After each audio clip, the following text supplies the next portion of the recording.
There we go. How's it going, guys? And welcome to my Liverpool versus Chelsea Premier League Game Week 36 live watch-along. A Big Six Premier League clash, 12:30 kickoff on a Saturday. What more could you ask for? We have got about 10 minutes till kickoff at Anfield. I'm just going to quickly go through the team news. A big game for Liverpool today. If they win, Champions League football is pretty much secure for next season. For Chelsea, they need to win as well, because there is a chance, with only 3 games left to go this season, they could miss out on European football completely, which would not be ideal whatsoever. So it's going to be an interesting one. In terms of the teams, so for Liverpool, they've got Marmadashvili in goal. He is back after missing the last 2 games through injury. Kirkes at left back, Jones at right back, centre backs obviously Virgil van Dijk and Ibrahima Konate. Midfield 2, Ryan Gravenberch and Alexis McAllister. Szoboszlai in the 10. Rio Ngamoa starts on the left wing. Jeremy Frimpong keeps his place on the right wing, and Cody Gakpo keeps his place up front. For Chelsea, they've gone with a slightly interesting lineup. They've got Jorgensen in goal, no Sanchez because obviously of concussion. They've gone with a back 3 today, Chelsea. Hato, Colwill and Fofana. Colwill's first start since the Club World Cup final in July.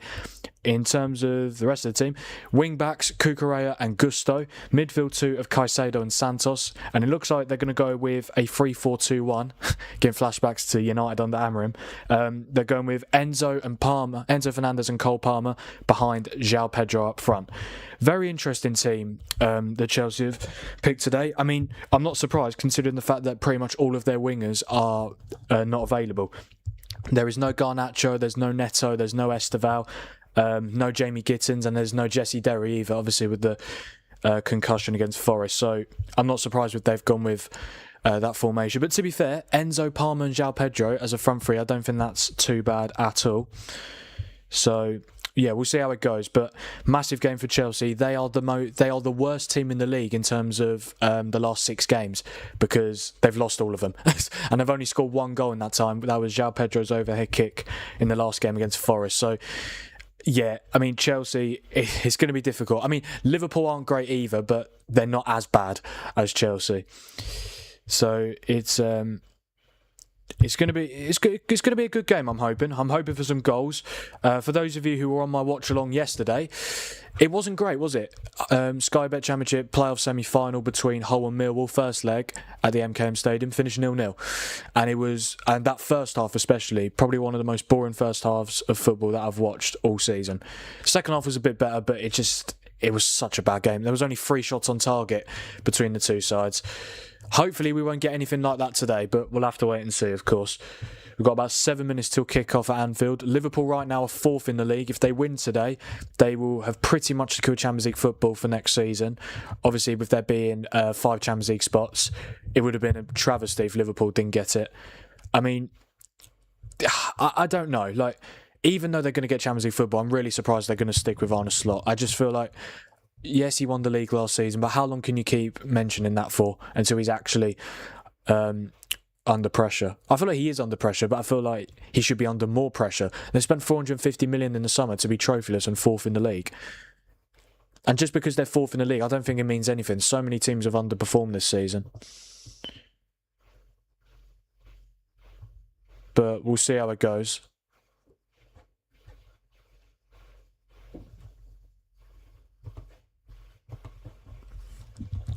Yeah, let me know your predictions in the chat, guys. I'm going to go for 2-1 Liverpool. I do think Liverpool will get the win. I just think because it's at Anfield and the way that Chelsea have been playing recently, I just cannot see Chelsea getting anything from this game. I mean, I'd rather they do, because obviously being a United fan, don't really want Liverpool to win, but I'm going to go with 2-1 Liverpool. Yeah. Hopefully we actually get a good game, because last few nights, I mean, Villa Forest was alright, but it was a battering, so yeah, I just want some goals in this game.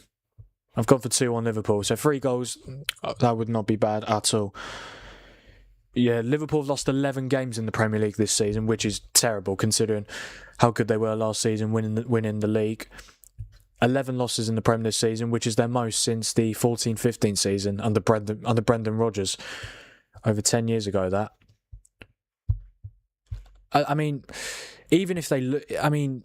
They should get Champions League football anyway, regardless of the result today. I mean, they haven't got the easiest of games to finish the season. Obviously, Chelsea at home now, Villa away on Friday night, and then final day of the season they've got Brentford at home. So not easy games, but I think they only need 4 points from a possible 9 to actually confirm Champions League for next season. But we'll see how it goes. 5 minutes till kick-off. I mean, I think for Chelsea just need to... I think even a draw would be a decent result, considering obviously they've got the FA Cup final to come next Saturday against Man City at Wembley. Yeah, I mean, for McFarlane, who's obviously interim manager at the moment, started very well, beating Leeds in the FA Cup semi-final to get to the final, but obviously losing 3-1 to Forest is terrible. They're just terrible at the moment, Chelsea. They really are. But look, I think there is... I definitely can see Chelsea winning this game with how bad the Liverpool have been. I don't think it's going to be a classic, I'm going to be brutally honest. I think if both teams were in better form, I'd be like much more hyped up for this game. I'm still looking forward to it, but I don't expect it to be a classic. But we'll see. We will see how it pans out. I'm interested to see how this back three does for Chelsea. Yeah, Colwill back in the starting lineup for the first time first time this season. He came off the bench at half-time against Forest. But yeah, his first Premier League start for a very long while.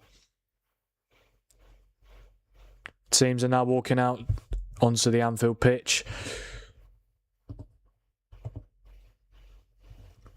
Yo, Spurs staying up. What do you think?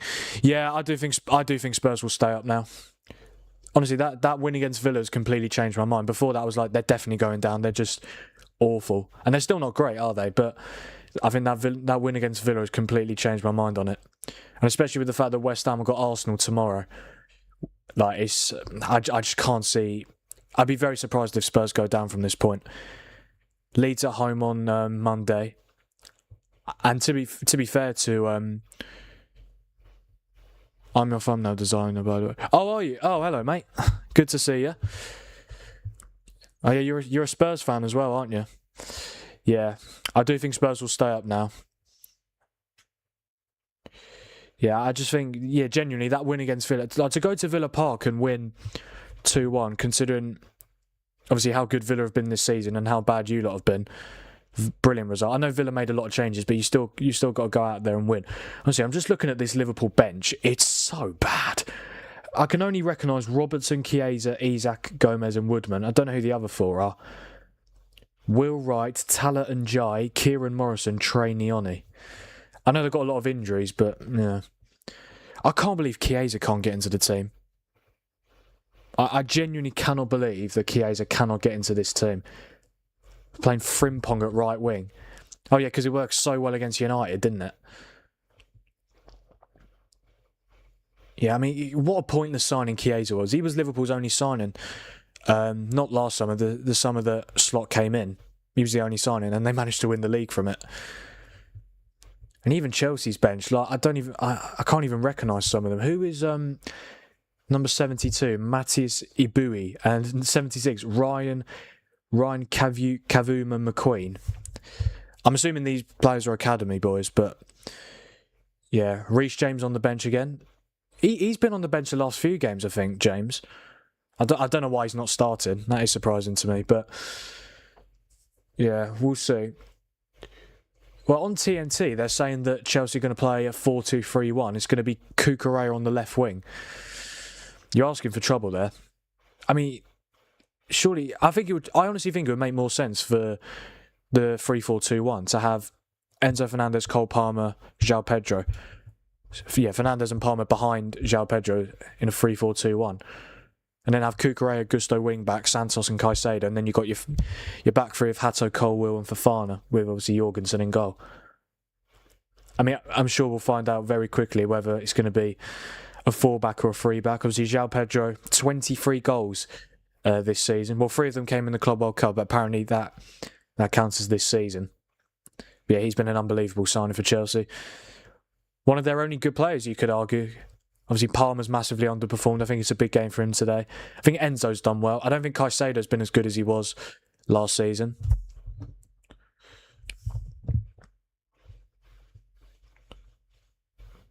I mean, I've got to say, what a moment for Callum McFarlane next week. FA Cup final against Man City at Wembley. Imagine he wins it as well. That'd be incredible. Would he get the job? I wouldn't be surprised, honestly. I mean, I don't really know what Chelsea are going to do in terms of their new manager. I mean, McFarlane won't get it. I mean, even if he was to win... Well, if he was to win the FA Cup final, you just never know. But, no, Chelsea need to go for one of the best managers in the world. But we are about to kick off here at Anfield. Chelsea will get us underway. And we are off. Liverpool versus Chelsea. Premier League game week 36 at Anfield. Saturday, 12:30 kickoff. What more could you ask for? We are underway. It does look like... I mean, already it looks like it is going to be Cucurella at left wing. So it'll be a back four. Yeah, it'll be Hato at left back instead.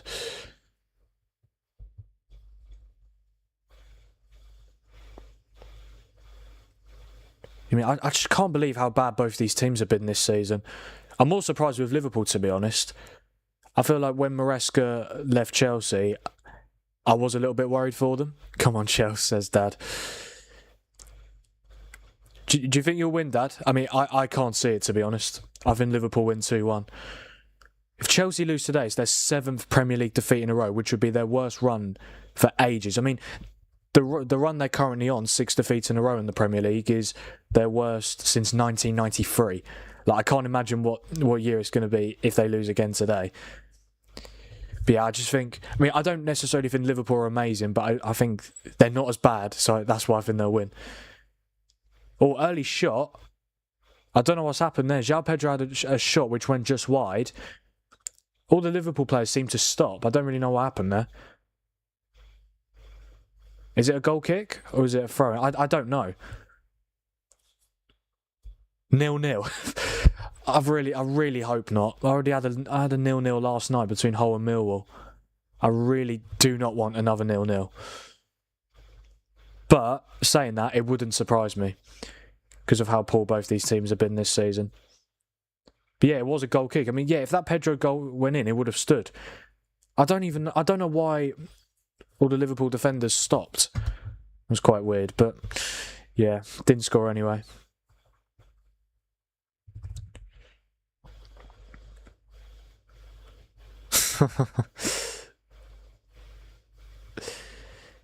What an awful pass that is from Van Dijk. Here's Palmer, and it's comfortable for Mamardashvili. I've got to say, I'm really surprised Mamardashvili's managed to recover fairly quickly. I thought he was going to be out for the rest of the season. Obviously, still no Alisson. I've got to say, as good as Alisson has been for Liverpool, I've never seen an injury-prone goalkeeper like him. How can you be injury-prone as a goalkeeper? Like, I know they're still footballers, but obviously you do much less running than obviously outfield players do. Like, he genuinely gets injured I feel like he gets at least 2 injuries every season, Alisson. Yeah, I do think he will leave soon. There's been rumours of Juventus. Yeah, it seems like most of Liverpool's like... I wouldn't say... Yeah, their title-winning squad from like 1920. Obviously, Salah's leaving, Van Dijk... I think next season will be Van Dijk's last season. Obviously, Robertson's leaving. Trent left last season. Like, a lot of their players are... Like, that midfield three, who was it? Fabinho, Henderson, Wijnaldum. None of them are there anymore. Mane's not there. Firmino's not there. Salah's leaving. Like, it just feels like they're going away from... It just feels like their squad is getting... I'm not going to say ripped apart, but like, they're losing a lot of that squad that won them the league a few seasons ago. Kirkers has made a brilliant run, and he's actually managed to get the free kick. Foul from Moises Caicedo. I don't know if it's going to be a yellow, but I don't think there's too much in it. But I think in those scenarios, even just a little bit of contact, the referee will give the free kick. Yeah, Chelsea haven't kept a Premier League clean sheet in their last 13 games. So that is not a good run at all. I think the last time they kept a clean sheet was against Brentford in the middle of January. Since then, 13 Premier League games, they have not kept a clean sheet, which is not ideal. And I don't think they'll keep a clean sheet today either. It's going to be Szoboszlai to take this free kick. Wouldn't surprise me if this goes in. He's already scored three free kicks this season, and they've all come against Big Six teams: Arsenal, Man City and Tottenham. Not against United, though. But he did score against us last game, but we still won the game. I mean, I expect him to shoot. I can't see him scoring from here, but again, wouldn't surprise me if he did. He's got the quality to do so. It's a similar position that his free kick against Arsenal was in. I mean, what a start this would be for Liverpool if it goes in. 5 minutes in. Szoboszlai lining up to take it. He steps up. And it's hit the wall. Not a great free kick at all. But Liverpool still have it. Here is Ngamoa on this left-hand side. He finds Gravenberch, who shoots. Oh, what a goal that is. That is an unbelievable strike from Ryan Gravenberch. And we're only 5 minutes in and Chelsea have already conceded. I was literally just saying that they've not kept a clean sheet in their last 13 Premier League games. Make that 14. 1-0 to Liverpool. Ryan Gravenberch, who's not had a great season, to be honest with you, but that is a fantastic strike. In fact, that is a fantastic strike. And Jorgensen, who's coming for Sanchez, has already conceded, but it's a very good strike. What a start for Liverpool. And it just goes from bad to worse for Chelsea. Yeah, Ngamoa has it, plays it to Gravenberch. I mean, it's really poor from Chelsea. I mean, it's not even like top bins. Could Jorgensen save it maybe? It's a good hit, but I don't know. This will be a better angle. Let's see here. I think he gets the slightest touch on it, Jorgensen. Or no, I think it might have grazed his fingers. But to be fair, it's always difficult to stop those shots when they're going high. That is a brilliant finish. Ryan Gravenberch, 1-0 inside the first 5 minutes. Enzo Fernandez, the captain, not happy at all. It was a really poor goal for Chelsea to concede. It's literally simple pass from Ngamoa to Gravenberch, takes a touch and then fires it top corner. But there's no one around him. Genuinely no one around him. Awful start for Chelsea. There was no goals in the watch-along yesterday between Hull and Millwall, and we've already got a goal within the first 5 minutes, so that's all right then. Honestly, what is going on with Chelsea? I don't get it though. They've got good players: Palmer, Enzo, Caicedo, Palmer, Cucurella. Like, I honestly don't get what the problem is. Obviously, I honestly think Chelsea, if they can just get a good manager. I mean, there is a couple of players that they need, or a couple of positions I think they need to upgrade on. Goalkeeper, like, it's mental that Chelsea have spent this much money since Todd Boehly came in, and they still don't have a good goalkeeper. It's incredible, really. I think Sanchez has done all right in moments, but it's a great start for fuck's sake. Yeah, terrible start for Chelsea. I mean, it's not surprising, really, but. Yeah, I honestly don't know what's going on. I mean, I don't even think Chelsea I mean, they're bad at the moment, but like they haven't got a bad squad. If they could just get a good manager in and get position and strengthen the positions they need to, I think they can do well next season. I mean, they might not have any European football, which might be good for them, really, because they could just focus on the Prem. Cucurella with a good ball. It's Gusto, and it's somehow cleared away from Liverpool. Decent chance there for Chelsea. I think it was good defending from Virgil van Dijk. Yeah, Chelsea already looking to find an equaliser. But yeah, I mean, like players like Caicedo, Reece James, Palmer, Enzo, Cucurella, Esteval. You can build... Colwill, I really like Colwill. You can build around those players. I honestly think Chelsea need another centre-back, a goalkeeper, maybe a striker, another winger, because... Like Garnacho and Neto. Like Garnacho and Neto, seriously. Like, I mean, I really like Esteval. Gittins he's all right, but I do think Chelsea need, what did I say? A winger, a goalkeeper, a centre back, maybe even a striker. As good as João Pedro's been, is he an out and out number 9? Because he can also play as a 10 and on the left. But he does score goals, João Pedro. So I don't think it's a position that Chelsea need to strengthen, but goalkeeper especially. Oh wow, we've 5 new subscribers already from this stream. Thank you guys so much. I think that we got two subscribers this morning before the stream, so I believe that puts us up to 294. Could we hit 300 in this stream? I mean, that would be absolutely sensational. We should be able to hit at least 295, but honestly guys, thank you so much for the support. It's been amazing. Yeah, let me know your predictions in the chat, guys. And also, let me know what manager do you think Chelsea should get for next season? I mean, honestly at this point I don't even know. Obviously, there's a lot of managers on the market that Chelsea can get. I honestly think they should get Iraola. I really do think they should get Iraola. But there's rumours of him going to Palace, which I just think that'd be a backward step. Obviously, Palace, they've done amazing. Probably going to win the Conference League. What is going on with the clock? Thank you. I've only just realised that. What's happened? Oh, I forgot. Oh, for God's sake, I forgot to restart it. I forgot to restart it from the watch-along yesterday. Right, what minute are we in right now? I can't see. What minute? 10 minutes. All right, let's do it. 10 minutes 25. Oh no, 10. Should we just do 10 minutes 30? 10 minutes 30, and now there we go. Perfect. Honestly, I can't believe I didn't realise that. But yeah. Yeah, it must have been from the stream yesterday. I just completely forgot to reset the clock. I'm normally good with that sort of stuff, but yeah, that's okay, no problem. Oh, this could be a chance. Van Dijk, oh my God, he's missed. And he was onside. How has he missed that? He's absolutely smashed it. Honestly, the defending from Chelsea is embarrassing, really. I mean, I'm just looking here. Van Dijk and... Who is it? Is it Enzo? What is Enzo Fernandez doing? Him and Van Dijk got hold of each other, and for some reason, Enzo just goes the other way. What an awful miss from Van Dijk. That should be 2-0 Liverpool. That should be 2-0 Liverpool. That's a terrible miss. And it would have gone from bad to worse for Chelsea.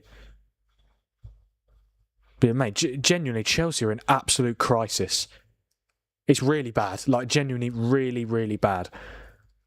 I honestly think, though, I don't think the issue was the score. Van Dijk would have been onside as well, because when the ball comes in from Szoboszlai, Enzo is starting to make his run the other way, even though he's supposed to be marking Van Dijk. And he was marking Van Dijk, but then he just runs away from him. Very, very strange. But yeah, I mean, if that's Szoboszlai on that chance, or even if it was an attacking player, what is that for a pass? Liverpool just about getting away with it, and now they could potentially be starting an attack. It's Kirkes. Now Ngamoa, who's always a threat. It's Rio Ngamoa doing some step overs, gets away from Gusto, puts the ball in, just about headed away from Santos. It falls to McAllister, out to Curtis Jones.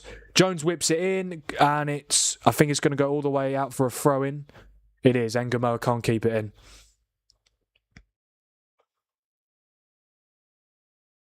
Yeah, Jones starting to... But this is what I don't get. Why is... You signed Frimpong to be the Trent replacement.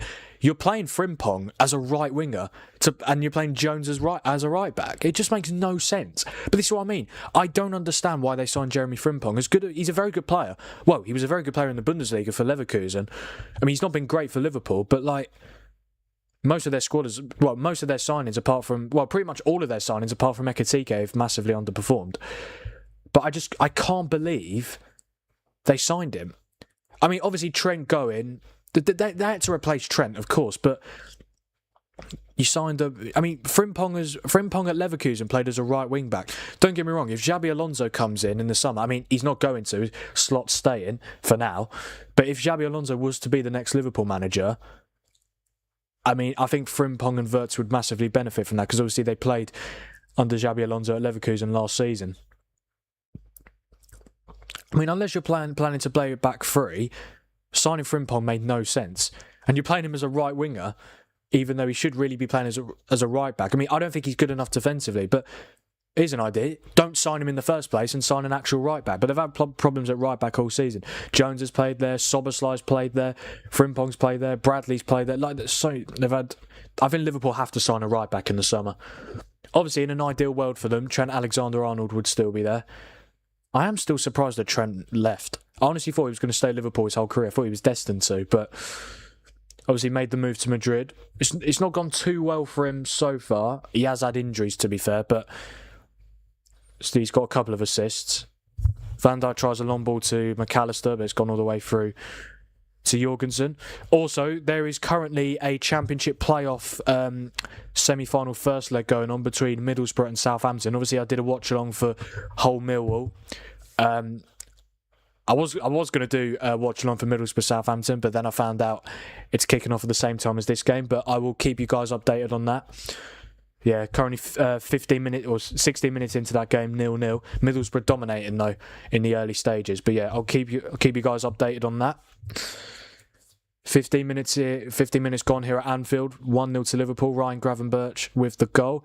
It's weird because Gravenberch last season didn't score a single goal, but he was absolutely brilliant. This season he's added more goals to his game, but I think he's been worse than last season. I really do. Yeah, Liverpool have to sign a midfielder in the summer. McAllister's been so off it this season. Hello, Nan. Good to see you. But yeah, they have to sign a midfielder in the summer. They've got good players there, but like they need an actual number 6. Gravenberch for me was because they wanted Liverpool when Slot first came in. They wanted to sign Zubamendi, but they didn't end up getting him. He actually rejected them to stay at Sociedad, and then obviously moved to Arsenal last summer. But yeah, I think that has to be a priority position for Liverpool in the summer, and number 6. I don't know what that pass was from. I don't even know who it was, but I think it was one of Chelsea's centre-backs, but it's gone straight through to Mamadashvili. Here's Kirkes, who I think has made a bright start. McAllister, that is a very good ball across to Frimpong. He's up against Hato here. He finds Soboslai. Yeah, I think Liverpool have made a good start in this game so far. Chelsea really struggling to create anything. The only chance they've had was that João Pedro shot in the first few minutes of the game. Well, it was like the first minute, really. Well, like first 2 minutes, yeah. But apart from that, Chelsea have barely been... I don't think they've had a touch in Liverpool's box. They haven't really managed to get the ball in decent positions. I honestly think Chelsea's biggest issue is the ownership. Blueco. But yeah, honestly, Blueco and Clearlake and Bowley, like it is a complete mess at Chelsea in terms of the ownership. They've not been the same since Roman Abramovich left, genuinely. He was a very good owner. Obviously, he had to leave because of the conflict with Russia and Ukraine. But yeah, genuinely, since he left, like Chelsea just not been the same. I mean, they were good last season, don't get me wrong, but I think that was mostly due to Maresca, you could argue. I think Maresca as arguably, well, you could definitely say that Maresca is the reason why Chelsea was so good, not necessarily due to the quality of the players. Although I say that, I do think Chelsea have got good players. It's a difficult one, but yeah. It's a big summer coming up for Chelsea. I mean, we obviously need to find out if they're going to be playing in Europe at all. I don't think it'll be the worst for Chelsea if they're not in Europe next season, because they weren't in Europe last season. Oh no, they were. They were in the Conference League. I meant the season before with Pochettino. They finished 6th, so they could definitely have a good season next season if they're not in Europe. But it would be a disaster in terms of financially as well. In terms of the money that they could spend. Obviously, Chelsea generate a lot of revenue. They're one of the biggest clubs in the country and in world football. But in terms of actually getting into Europe, they have to be... Chelsea should be rich. Chelsea should really be playing Champions League football every year, or at least challenging for Champions League. But yeah, it's been a terrible season for them. And it's weird because at the end of November, they beat Barcelona 3-0, managed to get a draw against Arsenal whilst they had 10 men for most of the game. They were second in the Premier League. They were doing really well. And then obviously didn't have the best December, and then Maresca obviously left. I don't blame Maresca for leaving. I mean, I probably wouldn't want... I mean, I don't blame Maresca for not wanting to work with the people above him at all, because it just doesn't seem like they have a clue what they're doing. Chelsea having a bit of possession now, which they haven't really had so far in this game. Here's Caicedo, but again, it's just such a poor pass. Honestly, Caicedo has been really off it lately. He started the season so well, but in the last few months, really, I think he's been one of the players who have suffered most from Maresca leaving.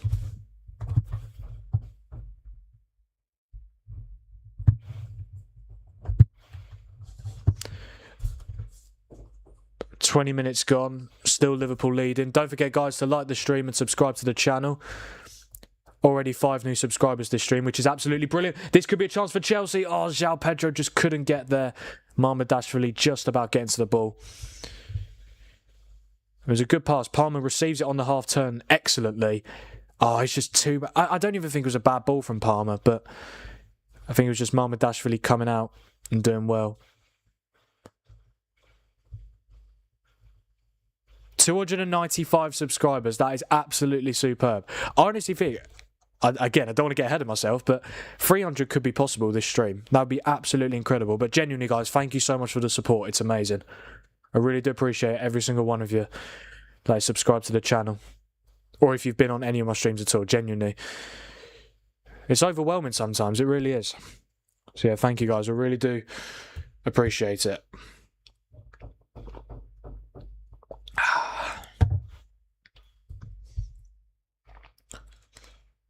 I mean, look, Liverpool, obviously, they should be getting Champions League football every year, really, but it's been a very disappointing season for them. Surely they'll be better next season, right? Well, you'd think so, because, I mean, they've got another summer transfer window coming up. They'd probably just spend a lot of money. Bloody hell, Kirkes went flying there. Yeah, for Fafana, not the best challenge. Kirkes rolling all the way to the... to the benches.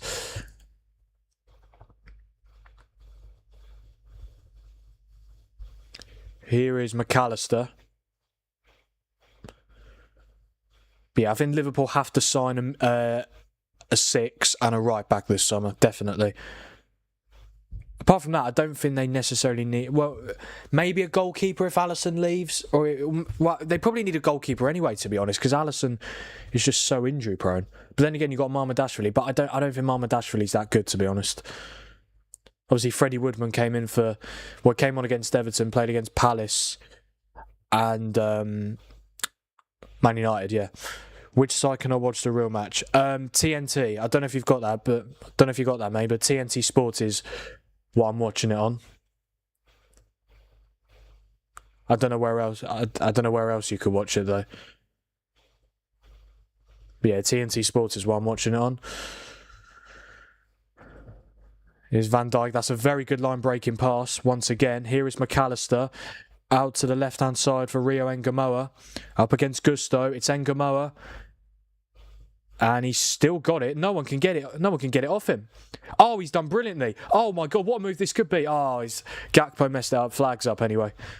That was brilliant footwork, I must say, from Rio Ngamoa.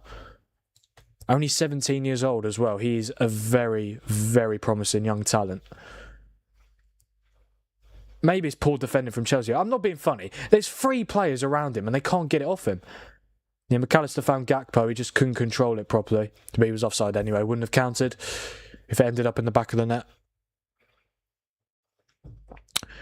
I mean, that is a crazy stat they're just showing. Dribbles completed per 90 minutes for Liverpool in the Premier League this season. Rio Ngamoa 6.5. The next is Ekitike with 1.9. But Ngamoa doesn't even...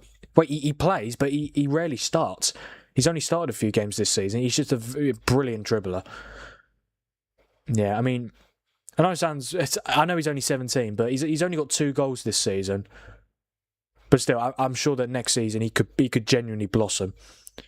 And maybe even get double figures, double digits. Genuinely, I think he's that good. I've seen a few people say that he should be in the England squad. I do think it's just too early for him.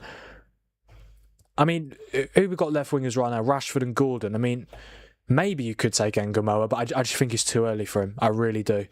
Same with like Max Dowman. It's too early for these guys. They're going to be the future of England, 100%. But I just think it's too early for both of them, for both of those. Ball goes straight through to Gusto. Here is Santos. Yeah, Reece James has been on the bench the last few games, but he's not been starting. I honestly thought he would have started today. Whether that was a right back instead of Gusto, or even in the midfield, because he's been playing midfield there a couple of times this season, Reece James, next to Caicedo. He's done very well. I rate Reece James so highly. I honestly think he's the best right back in world football. Genuinely, I think he's better than Hakimi. I really do. I really rate Reece James. I feel like he just never has a bad game. He is a little... Well, before he got this injury, he hadn't been injured in over a year. So, he used to be very injury-prone, but when he's fit, 100% best right-back in the world, I think. Well, I wouldn't say 100%. It's definitely a debate between him and Hakimi. But I give it to James. I really do. I really do like Reece James. Kukurea chasing this ball. Konate's got it. Should just go back to Mamardashvili. Oh, he's done very well there. He's let it go out for a goal kick. Very good defending.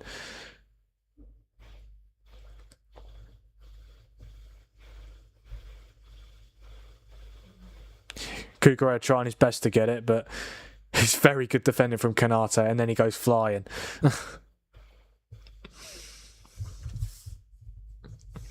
Yeah, obviously the reverse fixture in October was a 2-1 win for Chelsea. Caicedo scored an absolute stunner that day. So did, then Cody Gakpo equalised in the second half. Chelsea that day, I think, had a centre-back partnership of Reece James and Badiashile. No, actually, no, it wasn't Badiashile. Who was Chelsea's centre-backs that day? Well, no, not the ones who started, the ones who came on. Reece James had to fill in at centre-back and they managed to win. Let me just have a quick look. Head-to-head, Chelsea 2, Liverpool 1. Yeah, both of Chelsea's centre-backs that day that started, Achimpong and Badiashile, both got injured. Yeah, I think it was Hato and Reece James, the fullbacks. Well, not the fullbacks, the centre-backs. And then Chelsea managed to score late on, thanks to Esteval. And that was a Maresca. That Maresca celebration, just running from the touchline to join the celebrations, that was hilarious. He ended up getting a red card for that as well, which meant he missed the next game because of a touchline ban. Honestly, I honestly hate it when managers are punished for celebrating. Happened with David Moyes when Everton played Brighton a few months ago. Moyes, Everton scored a late equaliser. Moyes went onto the pitch. Well, he was only on the pitch for like 5 seconds, but he was jumping around on the pitch. He was loving it. Didn't join in with the celebrations, but then he got a yellow card just because he's not allowed to enter the pitch. I'm not being funny. He's celebrating a goal. Honestly, it's celebration police out here. And even, what I also don't really like, I don't like it when players get yellow cards for taking their shirts off. I really don't like that rule.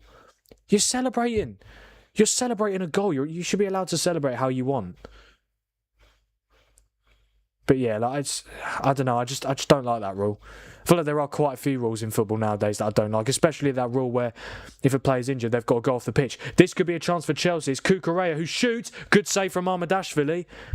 The flag stayed down. Here's Gusto. Ball in, cleared away by Van Dijk. That was a decent opportunity there for Chelsea. Kukurea with the shot. Mamardashvili with the save. I think that might be Chelsea's first shot on target as well. Here's Enzo Fernandez out to Kukurea.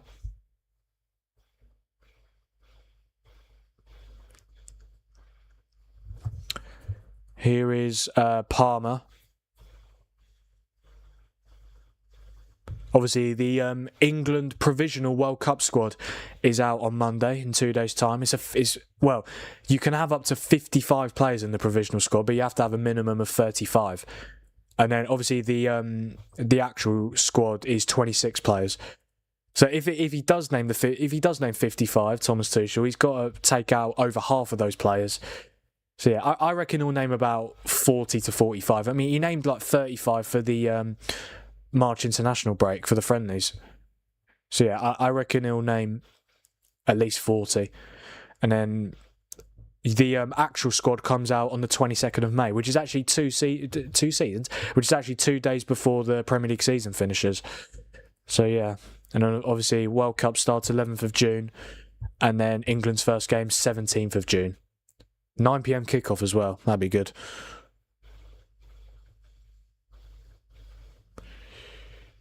Chelsea have last 5 minutes got into the game more. Here is Caicedo. Obviously had that decent chance with Kukurea. Here's Enzo. Fofana finds Gusto on this right hand side. Now Palmer.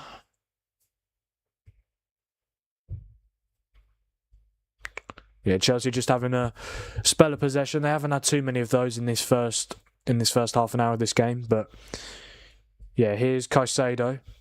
Should look to just carry the ball here. But then again, they keep possession. They try to force it, and then they end up losing it. They've got it back, but it's Gusto. And then Gusto gives it away. Bloody hell. Here's Ngamoa. It's good from Santos to win it back. Here is Caicedo to Hato.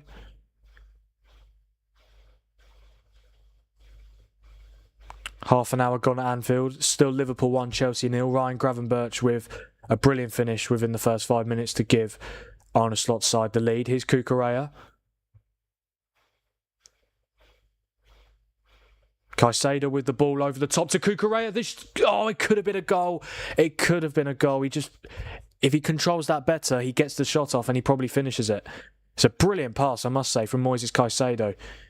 A fantastic run from Cucurella. He's onside. He chests it down, but he just can't get to it.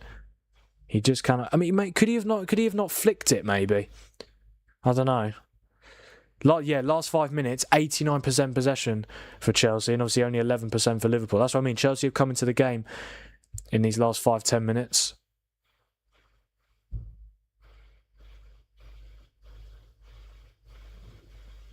Here's Colwill. Oh, that was risky, but he's managed to win the free kick from it.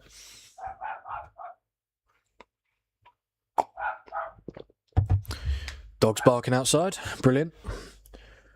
Yeah, this was the Cucurella. I must say, Cucurella has made 2 very good runs.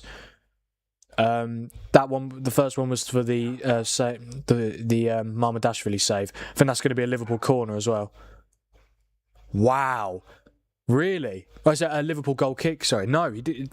Somehow, Chelsea got the corner. It looked like it came back off Cucurella. Oh, of course it does. How has that been given as a corner? That's incredible. Imagine Chelsea score from this. And taking it short is Gusto. Palmer should just cross it in. But he finds Santos. Again, why are they not getting the ball into the box? Hato puts it in. It's not the best ball. Wasn't the worst ball, but wasn't the best ball either. And it's gone out for a Liverpool goal kick. Yeah, Liverpool missing quite a few players for this game. They've got no Alisson, Bradley, Leone, Bajcetic, Endo, Ekitike, Salah, and also no Florian Wirtz, who obviously started at Old Trafford. Not in the matchday squad today, but Alexander Isak is back on the bench. Chelsea missing quite a few players as well. No Sanchez, Garnacho, Esteval, Gittins, Neto, and Jesse Derry. So that's pretty much. I mean, that's what I mean. They've got no wingers. Garnacho, Gittins, Esteval, and Neto, and Derry. They've got 5 wingers out for this game, which is incredible. Which, I mean, I could totally see why they've gone to the 3 at the back for this game. Well, no, they haven't actually. Cucurella's the one playing left wing. He's probably a better left winger than Garnacho, to be fair. Foul from Caicedo. He's not happy with that at all. Foul on Canate.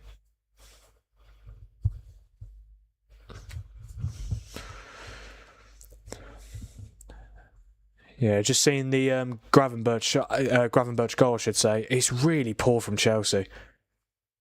Like, it's just a poor goal to concede. Gravenberch's got a lot of time to pick his spot. Obviously, he's still got to finish it, and he does so excellently.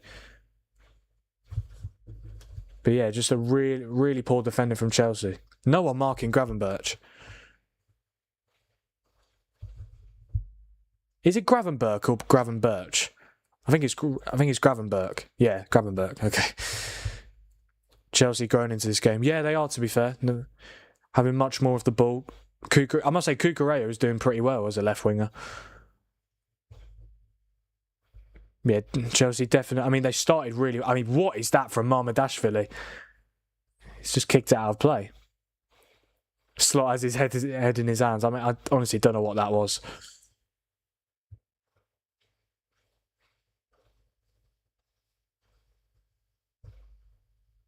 Here's Fofana. That's a foul from Gakpo on Wesley Fofana. Decent position this for Chelsea to get the ball into the box. Just over 10 minutes until half-time. Liverpool still leading by a 1-0. Don't forget, guys, to like the stream and subscribe to the channel. And also turn notifications on so that you never miss a future stream or a future upload. Next stream will be, or next watch-along will be tomorrow from 4:15 for West Ham against Arsenal. Which, honestly, for me, one of the biggest games of this Premier League season. West Ham, obviously 18th and are trying to stay up. And obviously Arsenal top of the league trying to win the title. So it's massive permutations at both ends of the table. Really looking forward to that one. Oh, this could be a chance. Oh, it's gone all the way in. Oh my word, Chelsea have equalised. I don't know if it's gone all the way through or whether there was a touch. My dad's loving it in the chat. Yeah, it's 1-1. It is 1-1. I'm really interested to see who's actually going to be credited with the goal. I think it might have gone all the way through from Enzo Fernandez. But yeah, Chelsea are level at Anfield. What a strange goal. Let's have a look here. I mean, they're showing... Yeah, I think it might be Enzo Fernandez. Yeah, Enzo's the one... Yeah, it looks like Palmer's going to take it. But then Enzo takes it. Does it go all the way through? I think it goes all the way through, post and in. I don't know. I think that was more of a... That was definitely more of a cross than a shot. I don't think that was what Enzo was planning to do. Fofana swung his leg at it. I don't think Fofana... Did Fofana get a touch? I'm not too sure. McFarlane's loving it, and so he should be. I must say, Chelsea probably do deserve it based on this last 10 minutes. They've grown into the game, had a good chance with Cucurella. They've dominated possession the last 5 to 10 minutes, and they get their reward from it, and they are level. It looks like it's Fofana's goal. I mean, it's funny. Enzo Fernandez was the one celebrating. So I don't know. They're not even showing the goal scorer. Normally, when there's a goal, they show obviously the scoreline and who scored, but they haven't actually. I think they've got to still find that out. Hang on, this could be a chance. It's Enzo Fernandez. Now Caicedo. Oh, this could be a chance. It's João Pedro. He's still got it. Brilliant footwork. Gets the shot off. It's blocked. Cucurella puts it in, and it goes all the way through to Gusto. That goal has definitely given Chelsea a lot of momentum now. Enzo. It's Gusto. Ball in, and just about got away from Van Dijk, but Chelsea still have it in Liverpool's box, and Liverpool now get the danger away, or clear the danger. Who have they given the goal to? Are they giving it to Enzo or Fofana? I don't think... From my point of view, it didn't look like Fofana got a touch on it. I might be wrong. Yeah, they've given the goal... Well, on FotMob, they've given it to Enzo Fernandez. They might change that. Fofana obviously swung his leg at it, but I don't think he got a touch. Honestly think it went all the way through, off the post and in. Completely caught Mamardashvili out, and Chelsea are level at Anfield. And my 2-1 prediction is for Liverpool is still definitely on. Yeah, this is good. I'm liking it. It's been a good game so far. That is a foul from Jones on Cucurella. I'm sure we'll find out in the next few minutes whether they've given the goal to Enzo Fernandez or Wesley Fofana. Right, they're just showing the replay again. So obviously Enzo puts it in. Does it get a touch? Does it get a touch? Does it get a touch? No, I think it goes all the way in. It genuinely... I mean, Enzo... No, sorry, not Enzo. Yeah, Fofana pointed to Enzo as soon as it went in. I don't think Fofana would have lied about getting a touch on it. Yeah, I honestly think it went all the way in. So Enzo Fernandez with the goal. I'd be very surprised if they give that to Fofana.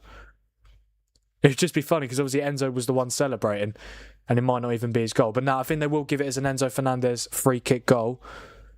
I don't think Chelsea will care too much because ultimately they've got the equaliser. And they are definitely growing into this game now. Caicedo, what a ball that is. It's Enzo Fernandez. He shoots. Good save from Mamardashvili. That should be 2-1. Chelsea should be winning this game. Oh, the flag was up. It wouldn't have counted. What a chance for Chelsea. They've been brilliant in this last 10-15 minutes. He's miles onside. Why? Wait, there's no way they gave that as an offside. They can't have. Enzo was absolutely miles onside. He should score. He puts it straight at Mamardashvili. Right, they're just showing it again, the goal. Yeah, it's Enzo's goal. 100% it's Enzo Fernandez's goal. Fofana swings his leg, but he doesn't get a touch on it. He's even saying to Enzo, I didn't touch it, it's your goal. So yeah, 1-1. Enzo Fernandez with another goal this season. He scored quite a few goals this season, Enzo Fernandez. Very good player. What I'd be interested to see, if Chelsea don't end up getting any European football, how many of their players will stay? Will Palmer stay? Will Cucurella stay? Will Enzo stay? Well, Caicedo will stay. He signed an extended contract. I don't know if Enzo will stay, though. I'm not too sure. Because if they have no European football, but these players like Fernandez, Palmer, Cucurella, they should be playing European football. And obviously, Palmer, when he joined, Chelsea didn't have any European football. Here is, again, it could have been a decent chance there for Chelsea. It's going to be a goal kick, though.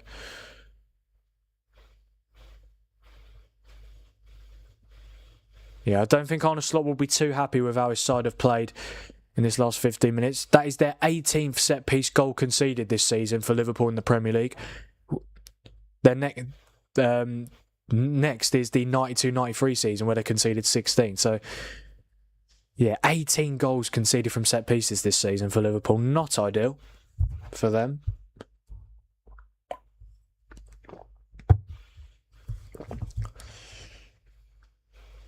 Look, about 5 minutes to go until half time.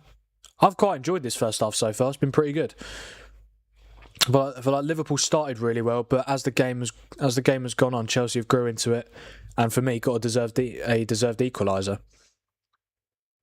I believe it is still 0-0 in the Championship playoff semi-final first leg between Middlesbrough and Southampton. I put alerts on it. I don't think is it still 0-0? It is. What about the stats? Well, Southampton haven't had a single shot yet. Yes, Middlesbrough are absolutely dominating. They've had 14 shots, 4 on target. And Southampton yet to have a shot yet of any sort. But ultimately, this could be a chance maybe for Liverpool's Frimpong. I think that's going to be a corner. It is a corner for Liverpool. Oh no, is it? No, is it a goal? Oh, it's a goal kick. It's a goal kick. I'm interested to see those stats quickly for. Oh my god, mate! It is complete and utter domination for Borough. They've had 70. Was this a? Yeah, it was a goal kick. Good decision from the linesman. 75% possession for Middlesbrough. 1.28 xG. 14 shots, 4 on target, but this next stat is crazy. They've had 35 touches in Southampton's penalty area. Southampton, 25% possession, 0.00 xG, because they haven't had a shot. No shots on target, no touches in Middlesbrough's box. It is complete and utter domination. Middlesbrough have had 3 big chances and they've missed all of them. They honestly should be winning. And considering the fact that obviously Middlesbrough have got the first leg at home, and I'd say Southampton are better than Borough, they've got to take advantage of being so dominant by taking the lead. That's brilliant from Rio Ngamoa, though, in this game. And he's managed to get the free kick from it.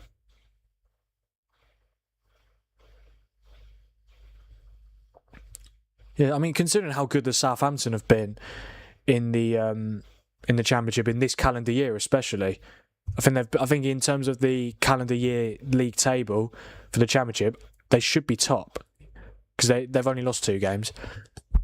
But what I will say, one of them was to Middlesbrough, 4-0 at the Riverside. So yeah, I think Middlesbrough will be very disappointed if they carry on with the domination, if they don't win that first leg. That's really surprising that Southampton have literally not done anything, but 35 touches for Middlesbrough in Southampton's box. That's incredible. Will we get a goal? Will we get another goal in this game before half time? Got about 2 minutes plus stoppage time. Here is Curtis Jones. Yeah, Jones has been linked with a move away. Apparently Inter Milan wants him. Again, obviously he's a Scouser as well, so I don't know if he'll leave. Apparently he's open to the Inter Milan move as well, so I guess we'll just have to wait and see.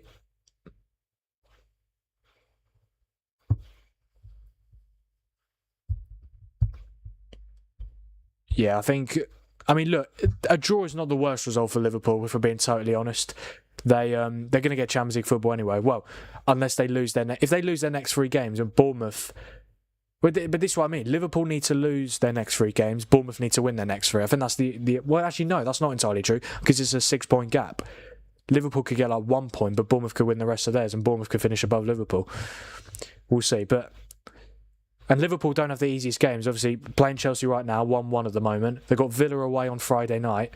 And then last game of the season, they've got Brentford at home. And obviously, Brentford might have to win that game to get into Europe as well. So there's still so much to fight for in the title. I mean, this might be the first season in a long while where there is where the title race, the European spots, and the relegation battle is still to be undecided. I mean, in terms of the Champions League spots, obviously United, we're going to be there. Obviously, Arsenal and City confirmed it a long time ago as the top two. It looks like it will be Liverpool and Villa, but you just never know. You honestly just never know. But obviously, in terms of the Europa League and Conference League, I mean, 6th place could be a Champions League spot next season. If Villa win the Europa League and they finish 5th, whoever finishes 6th will also play Champions League football. And right now, that's Bournemouth. Imagine Bournemouth playing in the UCL. I know it's that every time, but I just can't get my head around it. I just can't believe Iriola's decided to leave. I mean, if he gets like a bigger job, like maybe I can understand it. But like Bournemouth to Palace, I mean, Palace could be playing Europa League next season. But if Bournemouth are going to be in the Champions League, why would you not want to stay? But obviously, they've already appointed their new manager, Bournemouth, Marco Rose, from next season. We are into half-time stoppage time here at Anfield. Liverpool 1, Chelsea 0. Ryan Gravenberch gave Liverpool the lead inside 5 minutes, but Enzo Fernandez equalised from a direct free kick about 10 minutes ago now, I think it was. Yeah, 2 minutes added on at the end of this first half. Here is Gravenberch. Good tackle from Santos, but the pass can't get to João Pedro. One of Gravenberch's boots have come off. He hasn't even put it back on yet as well. That's hilarious. Is that a foul on Caicedo? No. Oh, he's given that's not a free kick. Chelsea still had the ball as well. At least Gravenberch can now put his boot back on. Don't forget, guys, to like the stream and subscribe to the channel as we approach half-time here at Anfield. I don't know what we're on now. I mean, last time I checked, we were on 295. I don't know if that's changed, but it's incredible the amount of subscribers we've already got from this stream. Yeah, I don't think there'll be any more chances for these two before half-time. Got about 30 seconds. Jorgensen with the long ball. Headed away by Gravenberch. Oh, what a turn that is from the Dutchman. Is Frimpong going to get there? No, he isn't. And that should be it for the first 45.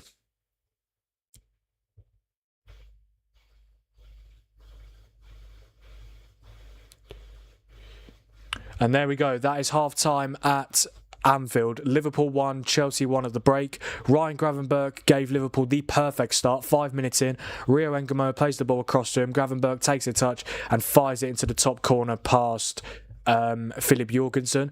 But as Liverpool made a very good start, but as the game went on, Chelsea grew into the game and they managed to get the equaliser thanks to Enzo Fernandez's free kick. It looked like Fofana got a touch on it as it went through, but no, it went all the way through, and it is 1-1 here at Anfield. Liverpool 1, Chelsea 1 at the break. Still all to play for in the second 45. I honestly think Chelsea should be winning. I really do. I've been really impressed with them as the game has gone on. In terms of the first half stats, Liverpool have had 49% possession, 0.31 XG, 3 shots, 1 on target, which was obviously the Gravenberch goal, but only 4 touches in Chelsea's box. I must say, Chelsea have really impressed me. 51% possession, 0.34 XG, which is just about more than Liverpool. 5 shots, 3 on target, 16 touches in Liverpool's penalty area. They've been very good, Chelsea, so far. They probably should be winning, to be honest. Thoughts on the United game later? Yeah, I do think we will win. Obviously, we've already confirmed Champions League for... Yeah, obviously we've confirmed Champions League for next season after beating Liverpool on Sunday. But nah, I mean, Sunderland are a good side. They've had a fantastic season. But I do expect us to win today. I'm going to go 2-0 United. Yeah, looking forward to that. It's the first time we're playing at 3 p.m. on a Saturday since November. Yeah, I checked earlier. I was curious. 26 games in a row we've played on TV, which I guess is going to happen when we haven't played European football at all this season. we're always going to be on TV, as we are, for me, the biggest club in the country. But yeah, looking forward to the United game later. I expect us to win. I'm going to go 2-0. Obviously, Sunderland have had a fantastic first season back in the Prem. They've tailed off a little bit recently, and ultimately their chances of getting Europe are pretty much gone, to be honest. But nah, brilliant first season. And if they could finish above their biggest rivals, Newcastle, that'd be a very successful first season. And obviously they beat Newcastle in both games this season. But yeah, I think we'll win 2-0. I'll go with Cunha and Sesko to score. Yeah, they've both been on good form lately. Essentially, all we've got to play for in the last 3 games is bragging rights to finish third if we could finish above Liverpool, considering obviously we finished 42 points behind Liverpool. We finished on 42 points, and obviously Liverpool got twice the amount on 84 with 84 to win the league as well. They finished first, we finished 15th, so if we could finish above them this season, that'd be fantastic. And obviously another thing that we're playing for is to get Bruno Fernandes the assist record. Obviously he's on 19 at the moment. He's got 3 more games to get 2 more assists. If he gets 1 more, he'll equal the record, which is currently held by Thierry Henry from the 03-04 season and Kevin De Bruyne from the 19-20 season. But ideally I would love Fernandes to break it. Honestly, if he gets an assist today, he'll do it. But if he doesn't, I think he'll only equal it. Which still, if he equals it, that's brilliant. But honestly, the amount of Bruno Fernandes honestly should have about 30 Premier League assists this season. But I can remember a few chances. I mean, he could have had an assist last game. Ball came into the box from Casemiro. Well, ball over the top to Casemiro. Bruno Fernandes controlled it brilliantly. Played the ball in. Brian Mbeumo flick with his weaker right foot, but hit the post.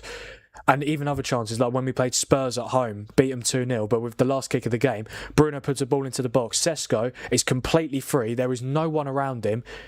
He's about 8 yards out, and he puts it straight to Vicario. So that, honestly, Bruno, he should have broken the assist record by now.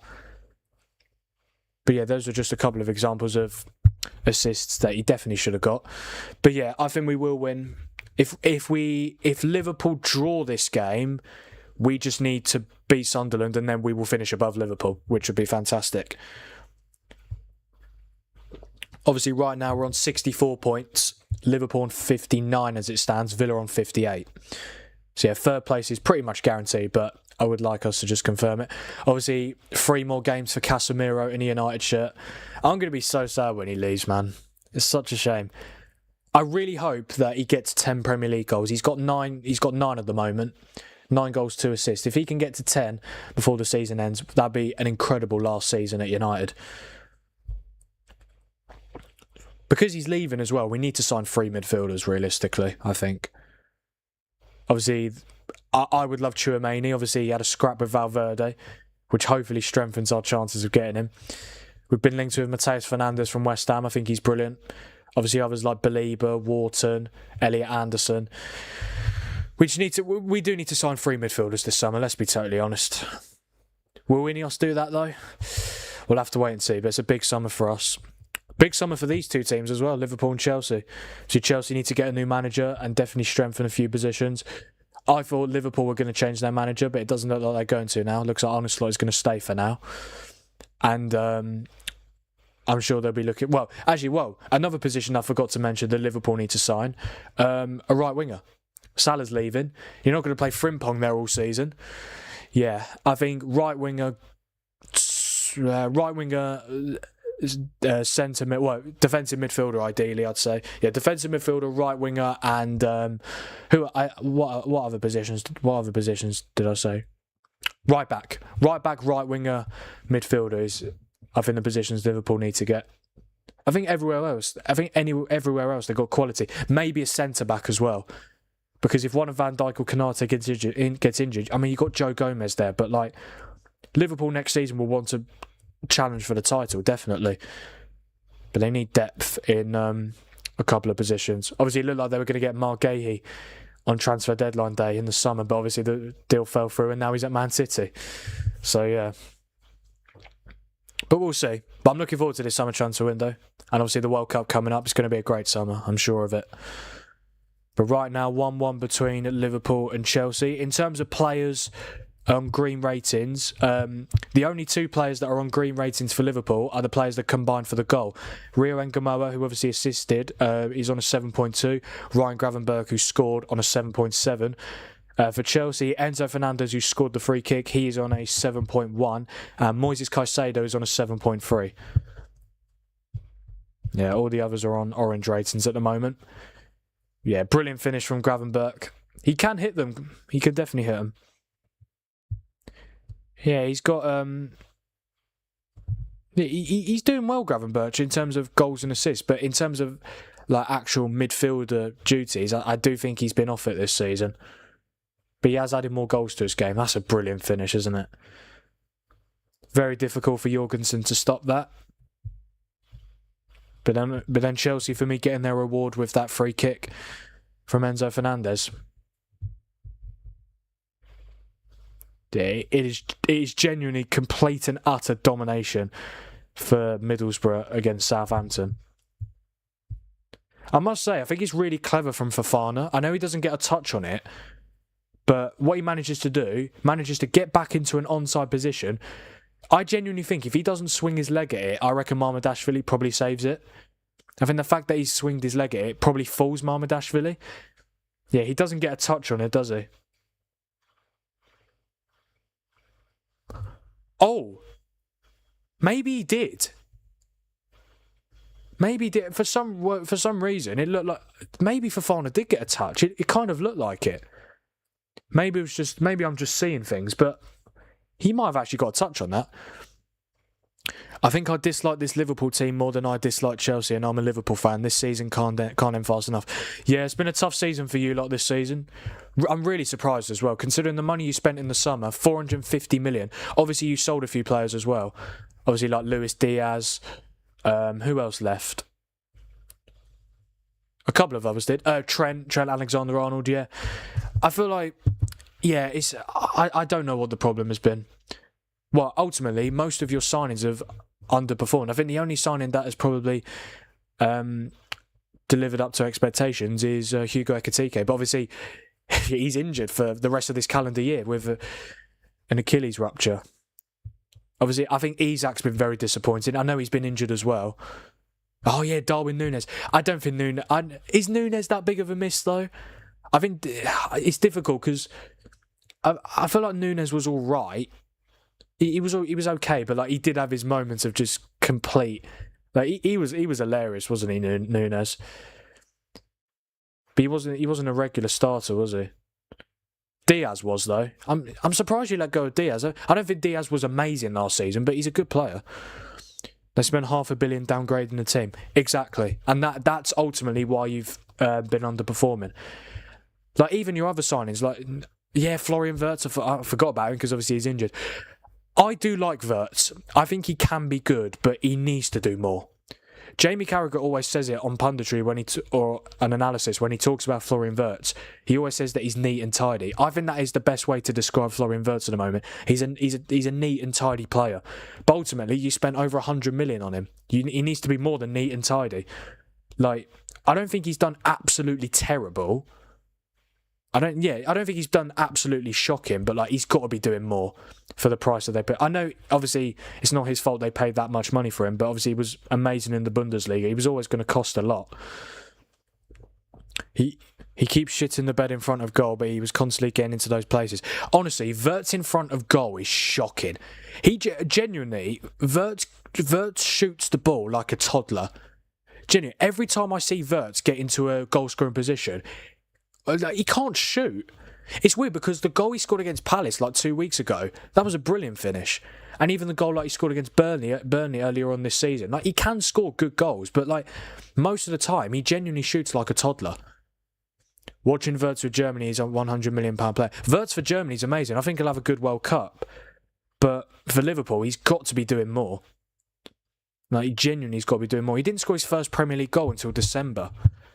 He didn't score his first goal for Liverpool in general in all competitions until December. No, I mean Darwin in front of goal, a ball of energy and pace, but it works for Wirtz too again. Oh, you meant Núñez. Oh yeah, it perfectly describes Núñez as well. Well, Núñez doesn't shoot the ball like a toddler. Núñez Nunes just doesn't think. Nunes can score the hard chances, but he always misses the easy chances. The amount of open goals or big chances that Nunes missed when he was at Liverpool was quite funny. But he wasn't that bad, Nunes. He had his good moments.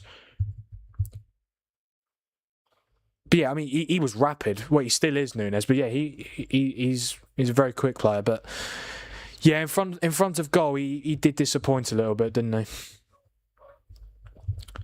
But yeah, I would expect Wirtz to be better next season, but I wouldn't bank on it. Because again, I just feel like at the moment there's something not quite right there with Wirtz. I mean, this season in all competitions, 47 games, 7 goals, 8 assists. It's just not enough for a £100 million player. I get it's his first season, but no, he's just been so disappointing, genuinely. Like, I mean, what about in the Premier League? 31 games, 5 goals, 3 assists. It's just not enough. It's really not enough. I do think he'll be better next season. Whether he'll get 40 goals, I can't see that happening. I think he could definitely get more than 20 to 25 if Liverpool are better next season, of course. I'm not that worried about Wirtz's goals as long as the rest of the game was there and there were signs, but he's 22. I'm fine with him compared to the others. Yeah, I wouldn't worry about Wirtz too much at the moment. I think if he underperforms next season, then that's when you start to get a little bit concerned.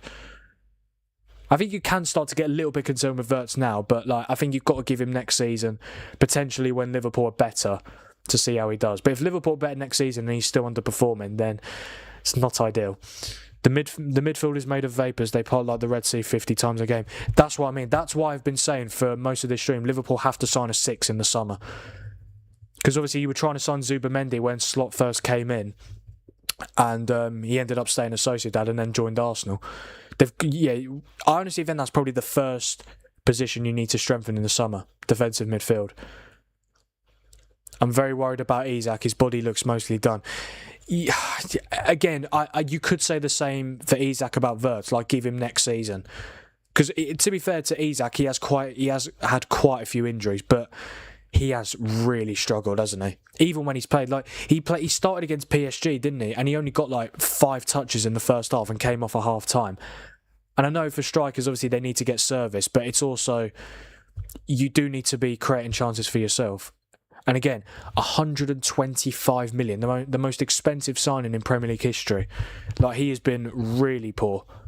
He has had injuries, so I guess you can let him off in that department. But in terms of stats, 21 games, 4 goals, 1 assist. 21 games, that is more than enough games to make an impact. But yeah, it's just injuries. Injuries have been a massive... he broke his leg, didn't he? Scored against Tottenham, but ended up breaking his leg, which meant he was out for 3.5 months. Oh yeah, he gets another year, but it's just constant with injuries, and he was like that before he arrived too. He did have injuries at Newcastle as well, to be fair, but they weren't as bad as the ones that he's been getting at Liverpool. But yeah, definitely give it... I think for most signings, you've got to give him at least... Yeah, because I feel like United do that as well. We have a 2-year rule, where if you don't perform in 2 years, you're gone. It happened with Højlund, it's going to happen with Ugarte. And yeah, happened with Sancho as well. Second half underway here at Anfield. Liverpool 1, Chelsea 1. Let's hope for a good second half. I really did like the first half. I think it was a good game, but I'm sure it'll be hopefully even better in the second. I wonder what odds you get on Isak playing 30 league games next year, 5-1. I don't think he'll play. Definitely not. He won't play 30 league games. What appearances? Not starts, genuine appearances. He won't get 30. He will not get 30. I think he could maybe 20, 25. Well, 25 at least. But Liverpool's fitness is crap too. They only have 60 minutes in them. That's a big concern. Genuinely, under Jurgen Klopp, you were the fittest team in the league. You were pressing constantly and constantly and constantly. Every single game. I remember seeing a clip a while back for Liverpool under Klopp. You were beating Leeds 6-1, I think it was. This was a few seasons back. And even though you were winning 6-1, the players were pressing and pressing and pressing and pressing. They were constantly pressing. Like, you're 6-1 up, you think you just take the handbrake off, but no, they kept going and going and going. Like, this Liverpool team compared to Klopp's Liverpool team, it's night and day in terms of fitness and pressing. I know Slot's style is different, but I feel like Liverpool do need to go back to that gegenpress style because it works so well for them. Premier League, Champions. I mean, they won everything. Premier League, Champions League, Super Cup, Community. Did they win the Community Shield? I don't. Community Shield's not that important, but Carabao Cup, FA Cup, like, they won everything. They won everything, Liverpool. And look, I know Slot came in and won the league, but I honestly think that was mostly down to Klopp's team. I think the fact that Slot has had a second season, he's managed to get the players in that he wanted, and it's not really worked out. This is why I don't understand why he's going to be manager next season. You've been really poor this season. I do think this Liverpool squad has quality as well. Again, I do think there are a few areas you need to address. But I think you've got to get Xabi Alonso in. I really do think that. Because ultimately, Chelsea could get him. Chelsea need a manager, and Alonso's been linked with Chelsea. Szoboszlai puts a corner in. It's not a corner, sorry, a free kick, but it's headed over by McAllister. Yeah, it was brilliant. Every match was like, just keep going, they will break. If we were 1-2 down, one or two down, no problem, they will break. Now it's the opposite. Exactly. Like, I feel like every time Liverpool... When was the last time Liverpool overturned a deficit? Every time... It feels like you have to score the first goal in a game. Don't believe that line. What are the owners going to say? Yeah, he's gone with 10 matches left. No, I mean, like, get to the end of the season and then let him go. But honestly, I think he should have been sacked a long time ago. He should have been sacked when you lost 9 games in 12 in November. When you had 3 games in a row. You lost 3-0 to City, 3-0 to Forest, 4-1 to PSV. Oh my God, Jorgensen, that is brilliant. Brilliant footwork. Yeah, I can't believe he survived that run. 9 defeats in 12 after spending 450 million. Like, I think you've lost 19 games in all competitions this season. You could lose 20. That is totally unacceptable. But yeah, I do think he'll get next season. If he's got to start good next season. If he starts badly next season, the pressure is on like that. Genuinely. Oh, what a chance. Oh, it's in. I've completely missed it. It's in. Chelsea lead, and it's Cole Palmer. So I was just looking at my phone. My dad messaged me about something. It's 2-1 to Chelsea, and it's Cole Palmer. And I've got to say, he needed that. He desperately needed that. Virgil van Dijk's not happy. I think this goal will be checked. I don't think there was anything wrong with it. It's Cole Palmer. I think that's his 10th Premier League goal of the season. Let's have a look here. I completely missed it. I was just looking at my phone for literally 1 second. What a pass that is from Caicedo. Cucurella with another fantastic run in behind. Cucurella has it. João Pedro's behind the ball. Yeah, I don't think this goal's going to be ruled out. I don't think so. What a pass from Caicedo. Amazing run from Cucurella. Plays it across to João Pedro. It's actually... Pedro doesn't even take the shot. It's actually Van Dijk that... intercepts the cross. Mamardashvili has to make the save with his foot. Comes out to Palmer, finishes. Oh, it could be... Oh, maybe he is offside. Oh, it's so tight. It is so tight. Oh, it's been ruled out. Oh, no. It's been ruled out. Liverpool don't have 2 goals in them. Congrats. You might want to retract that comment, mate. Oh, it was such a good run as well. João Pedro was behind the ball as well. It would have stood. If Cucurella timed it. It looked like Cucurella timed his run perfectly. But no, it's been given offside.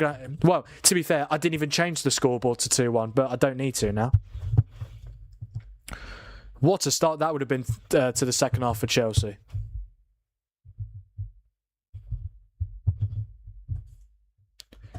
Yeah, and it's such a shame for... Palmer just can't catch a break. Missed the penalty against Forest on Monday. And now... has a goal ruled out, but still, Chelsea, brilliant start to the second half, and they could definitely win this game with the way that they're playing. It was such a good run from Cucurella. Cucurella made that run twice. I mean, it was offside, but it was close. Yeah, it was offside. I mean, they've got semi-automated. They're not going to make the wrong decision, but it honestly looked like Cucurella timed his run perfectly. Liverpool just about get it away, but Chelsea still have it. That looked like a good tackle to me from Colwill, and it was. Brilliant from Caicedo in a battle with McAllister, and the free kick has gone to, and the free kick has been given Chelsea's way. Don't forget, guys, to like the stream and subscribe to the channel. I don't know what we're on right now. Last time I heard we were on 295. We used to get offside goals ruled out because our defence was super smart and class. Now it's blind luck. Very true. Very, very true. I genuinely, it looked like Cucurella timed his run perfectly. He made that run twice. But this is what I mean. Like, you saw Cucurella make Slot saw Cucurella make that run twice in the first half, and he's not acted upon it. Like, Cucurella making those runs, and they're clearly very impactful. This could be a chance for Liverpool, though. Gakpo with a very poor touch, and it's gone out for a goal kick. I've just seen they've just shown a Liverpool fan in the crowd. And obviously I can't hear it, but I think he was saying, "What the fuck?" That's quite funny. It's so bad from Gakpo, isn't it? Engamo, it's such a bad touch, isn't it?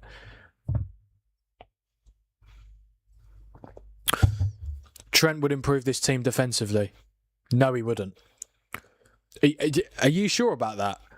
He definitely proved you offensively, but Trent was not a good defender, was he? I don't think he was, personally. Frimpong with a shot, comfortable for Jorgensen. How would he improve this team defensively? Because I feel like I don't think he would improve this team defensively. Definitely going forward, I do feel like Liverpool desperately need a player of Trent's profile. Because honestly, his passing, oh my God, it's still brilliant today, but yeah, his passing was a joke, and his crossing, he was getting assists every single season. No, he was a shit defender, that's my point. Oh, okay.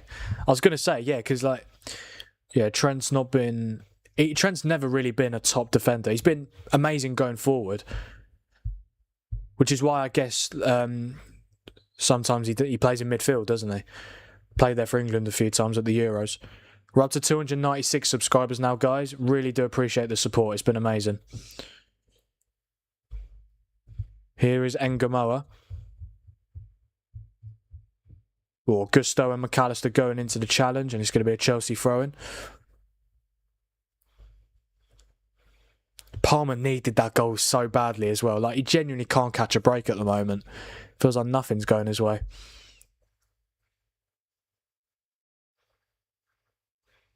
McAllister getting stuck in there. João Pedro goes for the header, but completely misses the ball. Here's Jones. What a terrible pass from Curtis Jones. Enzo Fernandez. Now João Pedro into this left channel. Oh, has he found Cucurella? He has. Oh, brilliant from McAllister again. It's going to be a goal kick. I'm done with Gakpo. I was actually going to talk about that. We've seen his ceiling and it's not high enough. He's got one move. It's been figured out a long time ago, and he isn't good enough for everything else. I totally agree. I actually forgot to mention Gakpo. I really don't rate him. I really do not rate Cody Gakpo. I know he scored against us, but again, he'll score goals sometimes because he's playing in a good team who will create chances. But he is really poor, isn't he? I don't even think he's got 10 goals this season. I mean, yeah, genuinely, Gakpo's playstyle is the exact. He's literally got one move, and every defender he comes up against figures it out. Yeah, honestly, I think you've got to try and sell Gakpo in the summer. I can't believe he starts pretty much every game. Like, he's starting up front today. How are you meant to win a game with Gakpo up front? That might come back to bite me. He might score the winner. But no, genuinely, I really don't rate Gakpo. I think when he first joined, he was good, but as time goes on, he has shown that I feel like he is a weakness in this Liverpool team. Oh, brilliant from Ngamoa, and he gets the free kick. He was fun for a while he was part of a way better unit, but he isn't the man. Totally agree. Cut your losses and sell him in the summer. Ryan Babel, MKT. Ryan Babel, what a throwback. There's no other options. Everyone else is broken. I mean, where would he even go? That's the problem. He wouldn't go back to the Eredivisie. I don't really rate him, but I think he's good enough for maybe Serie A, somewhere like that.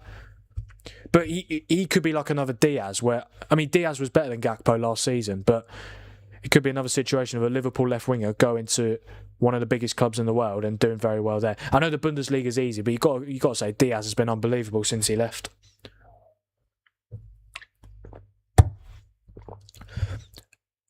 Germany, Bundesliga's a good shout. Maybe someone like a Bayern, maybe like a Dortmund or somewhere like that, or a Leipzig, yeah. I don't know, but to be fair, he's getting regular game time at Liverpool. Why would he want to leave? Yeah, but I feel like I think it helps having a Dutch manager as well. Obviously, Slot's Dutch, Gakpo's Dutch. Slot loves the Dutch Liverpool players, doesn't he? Van Dijk, Gravenberch, Gakpo. I love Diaz, just the graft. Yeah, he was good, Diaz.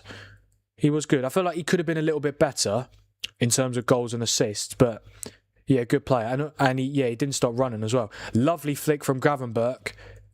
Brilliant from Fofana, though. I must say, Caicedo's played very well today so far. Here's Palmer. Chelsea could have a break on here. Is the flag up on João Pedro? No, he just about timed his run. That could have been much more promising for Chelsea, but Liverpool got players back now. Here is Enzo Fernandez, who obviously got the equaliser.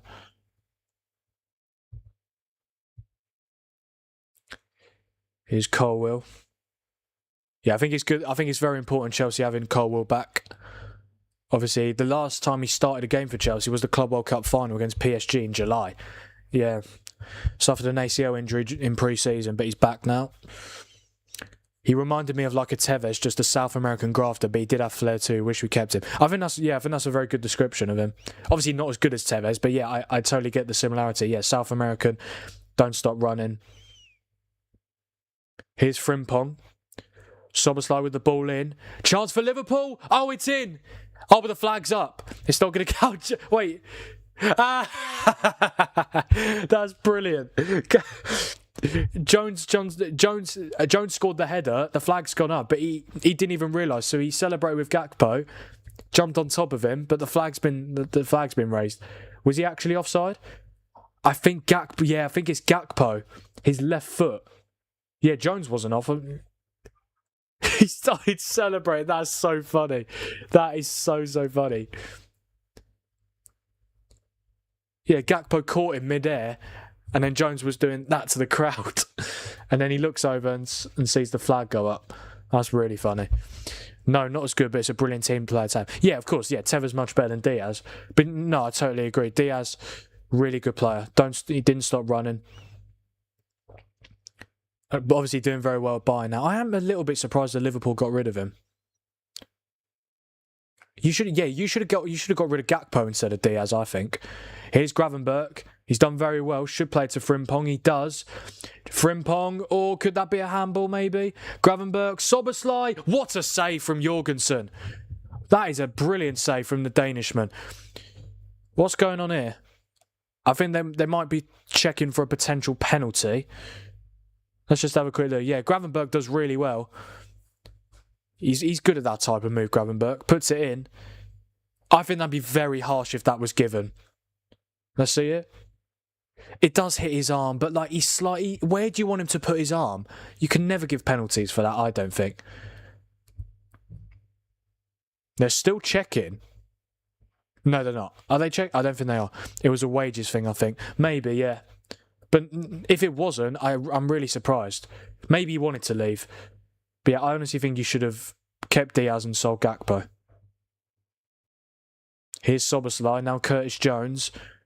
Jones tries to thread the through pass, but can't. This could potentially be a break on for Chelsea. Not the best ball from Colwill, and Mamardashvili comes out to sweep it and clear it.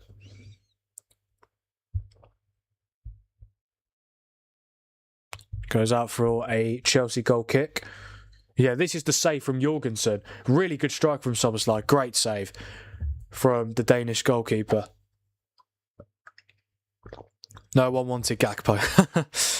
I mean, Gakpo wasn't that bad last season, was he? I thought he did all right. But again, played in a better team. Played in a better Liverpool team. He might be one of those players that goes to an easier league and does well. That's what Diaz has done. But yeah, I just really don't rate him. He'll probably score now that I've said that.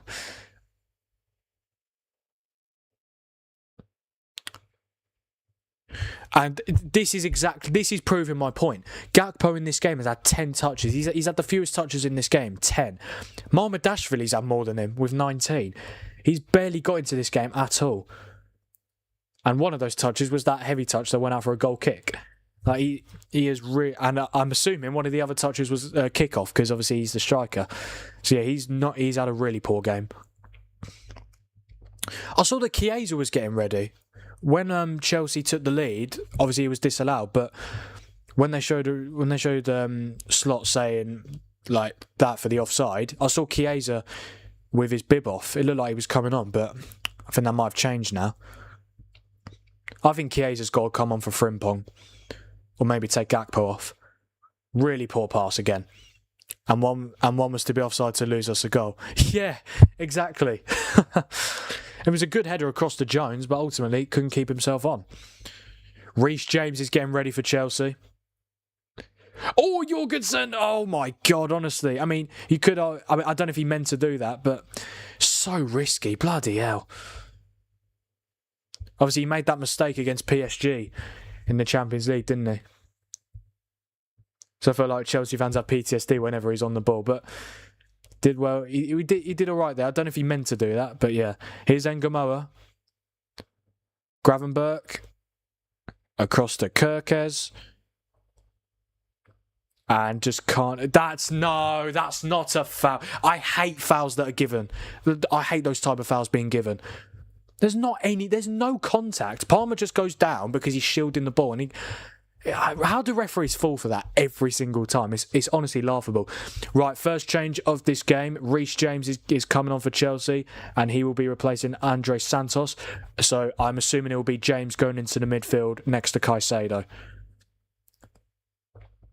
And James is going to be given the captain's armband. Yeah, I think Santos has had a good game. He's got stuck in. But yeah, Reece James coming on for the Blues. I'm surprised he didn't start because he's been on the bench the last few games, Reece James. There you go, he's got the captain's armband on and here he comes. Let's see if he can make an impact.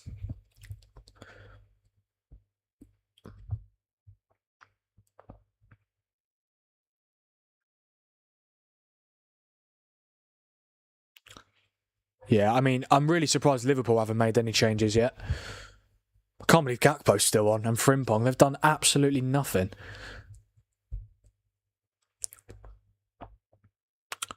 Jorgensen with the long... with the... was it a free kick or a goal kick? I think it was a free kick. But yeah, João Pedro won the header. Chelsea managed to keep possession. Oh, that's risky. That's very risky. But the free kick has been given. That could have been an attack for Liverpool, but foul from Gravenberch on Caicedo.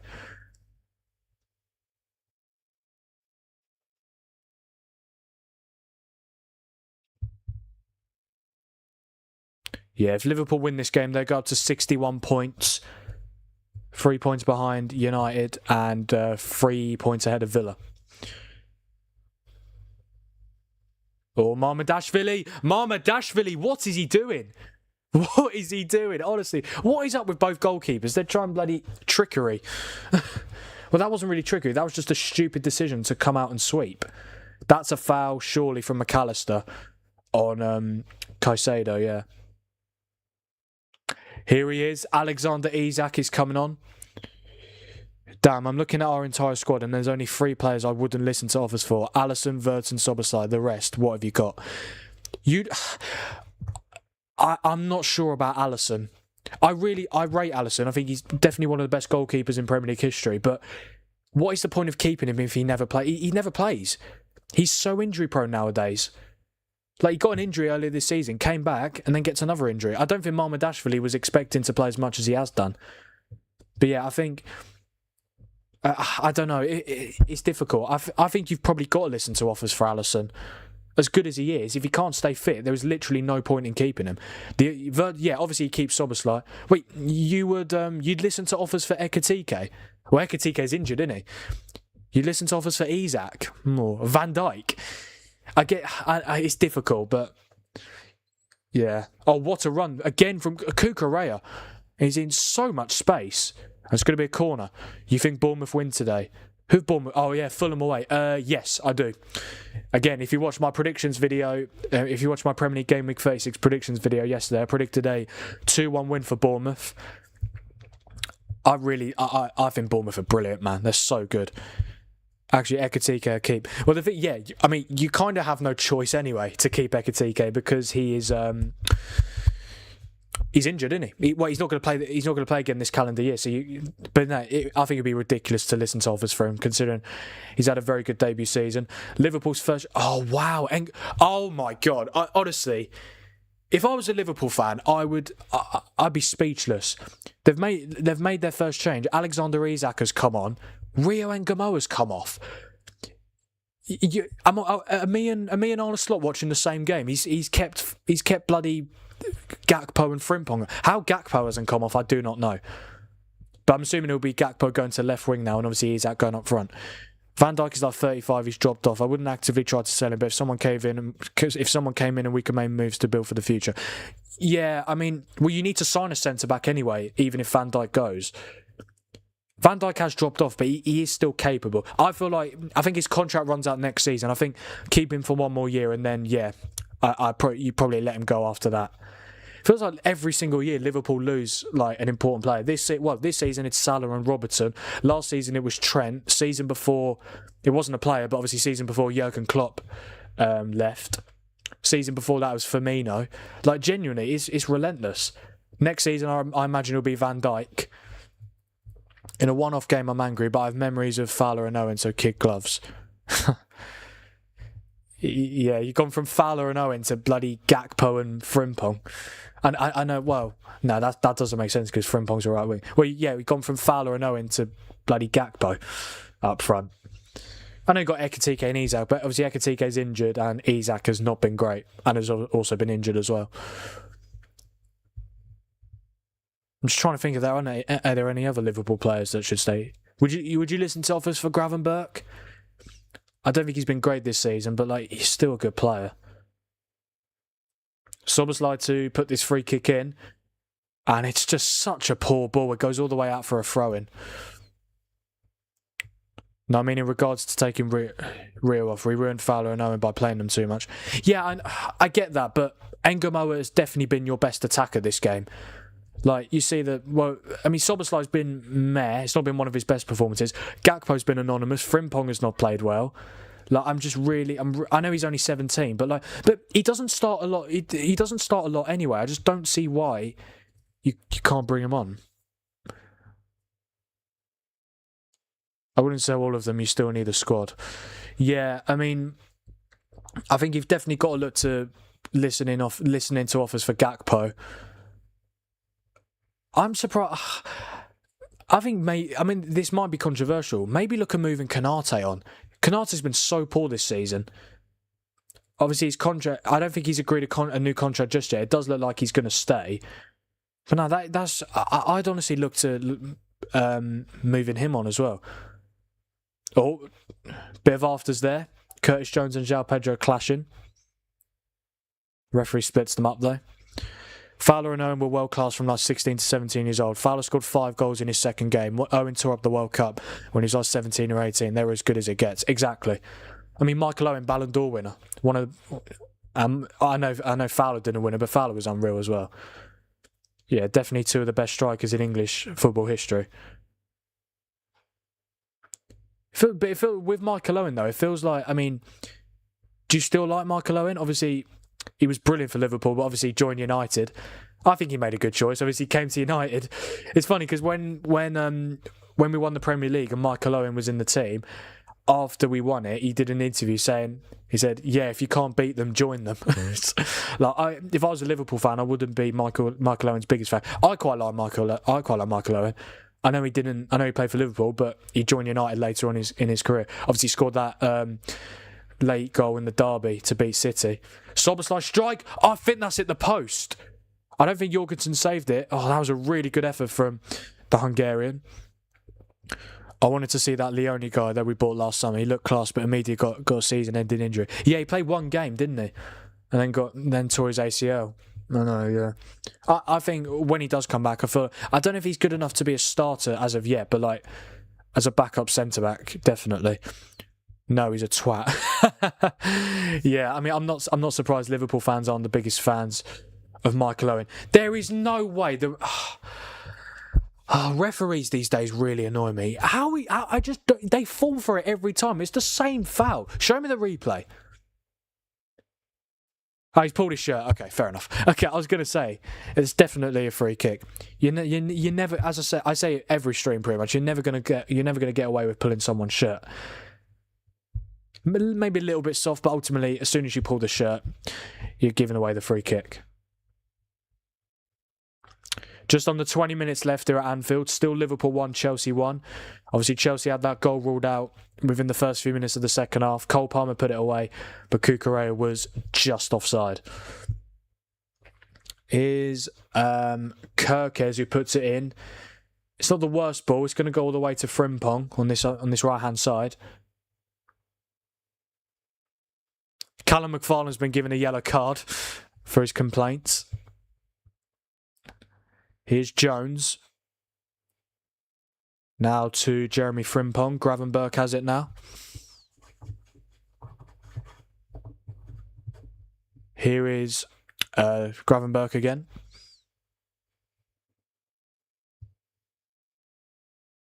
Ball in, and it's claimed by Jorgensen. Yeah, there's a poll in the chat, guys. Let me know who you think your man of the match is. There are 2 votes so far. The nominees are Gravenberch, Engamoa, Enzo Fernandez, and Moises Caicedo. Oh my god, another free kick. Is that a yellow? It's a yellow card as well. This ref's been quite dodgy, I think, towards Chelsea. But yeah, I mean, in terms of man of the match, I'd probably give it to Caicedo. I think Caicedo's been excellent. Genuine, out of those 4, I think those 4 have definitely been the best 4 players on the pitch. I'd probably give it to Caicedo. I think he's been brilliant. But I think, obviously, Gravenberch with the goal, I think his midfield performance has been so much better than it has been in recent games. But separating the art from the artist until his hamstring went, he was unplayable. Who are you talking about there? Oh, Mike. I'm assuming you're talking about Michael Owen. Yeah, I mean, Michael Owen, when he was young, was unbelievable when he first broke through. Not the word. It was a good ball in from Szoboszlai, headed over by Colwill, and it's going to be a Liverpool corner. Yeah, good header from Colwill. Yeah, apparently the 4 players in the poll, Gravenberch, Engamoa, Enzo Fernandez and Moises Caicedo, apparently they're the 4 highest rated players on FOTMob as well. So yeah, I'm not surprised. They've been absolutely brilliant. I'm just trying to think, is there any other players who should be there? I think Cucurella has been very good as well. Considering he's been playing as a left wing, I think he's played very well. Here's Curtis Jones. Szoboszlai with one of the worst crosses ever on his weaker left foot. It was hilarious. He stood on the last man, you kicked the ball beyond the defence and he would just score. Simple as that, really. Simple as that. I mean, when I wasn't born when Michael Owen won the Ballon d'Or. Yeah. But I've heard a lot of good things about him. I mean, I was alive when he was playing at United. But yeah. But obviously he wasn't as good at United as he was at Liverpool. I mean, he won the Ballon d'Or at Liverpool, didn't he? Well, whilst he was there, yeah. But still, he scored goals at United. He scored a Champions League hat-trick for us under Fergie. Here is Cucurella. Caicedo tries the ball over the top to Cucurella, but it goes straight to Mamardashvili. 15 minutes left plus stoppage time at Anfield. Still 1-1 between Liverpool and Chelsea. My 2-1 Liverpool prediction is still on. Didn't actually predict goal scorers. I probably would have said Szoboszlai for Liverpool, and for Chelsea I probably would have said João Pedro. Yeah. Not just because they're the players on the thumbnail there. And then, oh no, I said Liverpool too. I probably would have said Isak, I guess. Yeah, I probably should have. Yeah, I'll make sure I predict goal scorers every time I predict the scoreline from now. Chelsea coming forward here with João Pedro. Pedro still got it. Oh, this is brilliant. João Pedro. Oh, what a goal that would have been. That would have been absolutely brilliant from the Brazilian. Has Isak touched the ball? I don't think he has. Let's have a quick look. I don't think Isak's touched it once. Isak has touched the. He hasn't touched the ball yet. No, he's not touched the ball. How long's he been on for? Isak's been on the pitch for 10 minutes and hasn't touched the ball. See, but this is what I mean. Like, I know people like to make excuses for strikers, saying, "Oh, they don't get enough service," which is definitely true. But to not have even just one touch in 10 minutes, he's got to be doing more. He has to be doing more, man. Show for the ball. Make yourself an option. Like, he's just there. He's just making up the numbers at this point. Liverpool are preparing 2 changes. Chiesa and Gomez are ready to come on. And it looks like Gakpo's going to be the one to be replaced. I mean, Gakpo has not had a good game whatsoever. I don't even think he's touched the ball like 15 times. Last time I saw the stat, he was on 10 touches. I don't think he's had 5 touches since then. I'd be surprised. But it's Chiesa coming on. I don't know why Chiesa didn't start, to be honest. The changes are Gakpo and Konate coming off for Gomez and Chiesa. I don't mind a fox in the box who taps it in, but yeah, make yourself available. Work. Yeah, exactly. Like, if Isak just stayed in the box and scored loads of goals, absolutely. But the problem is, A, he's not doing that, and B, when he's not getting the service, he's not making himself an option, which for me, you've got to be doing as a striker. Obviously, there will be games where you don't get a lot of service, but you've still got to make yourself known in the game. Do you think you'll be streaming every day when the World Cup starts? Probably, yeah. There's going to be so much watch-alongs planned. Ultimately, the kickoff times are going to be... Oh, there we go. Isak's had some touches. Frimpong, ball in, and comfortable for Jorgensen. But yeah, I probably will be streaming every day when the World Cup starts. Yeah, I'll definitely be streaming the first game. Obviously, I've got to try and work out, because there is games kicking off at ridiculous times. Like, some games kicking off at 11 PM, 1 AM, 4 AM. I mean, don't get me wrong. If you want me to do 4 AM World Cup watch-alongs, I'm absolutely ready for it. Gonna have to have lots of caffeine, but yeah, I'm more than happy to do that. Yeah, obviously I'll need to figure out what games to do. I'm not 100% sure whether I'm going to stream the England games yet. I haven't decided. Obviously, if we get to like the World Cup semis or the final, definitely will, because yeah, I've got to do a World Cup final watch-along. But yeah, I haven't decided if I'm going to do our group games yet. Again, we've still got just over a month to the World Cup start. Bloody hell.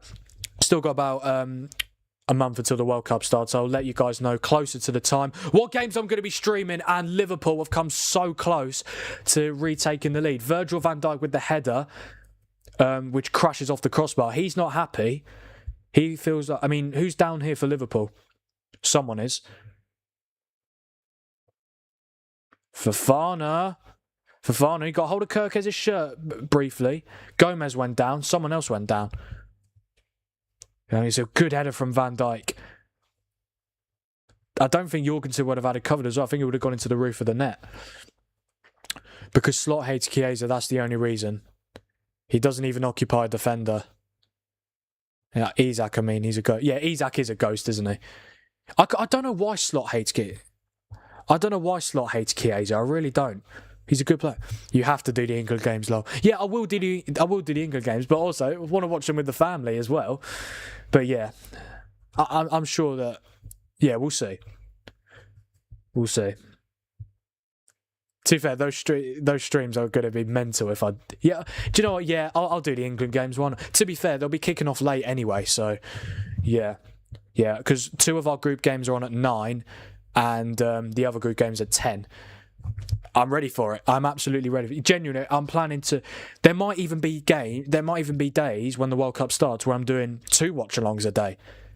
Like, there could be a game on like at 5 or 8, and then the following morning I might be doing one at 4 AM. This is what I mean. I probably won't be streaming every single World Cup game because it is a lot, but I'm more than happy to do... I'm going to be doing loads of World Cup watch-alongs, absolutely.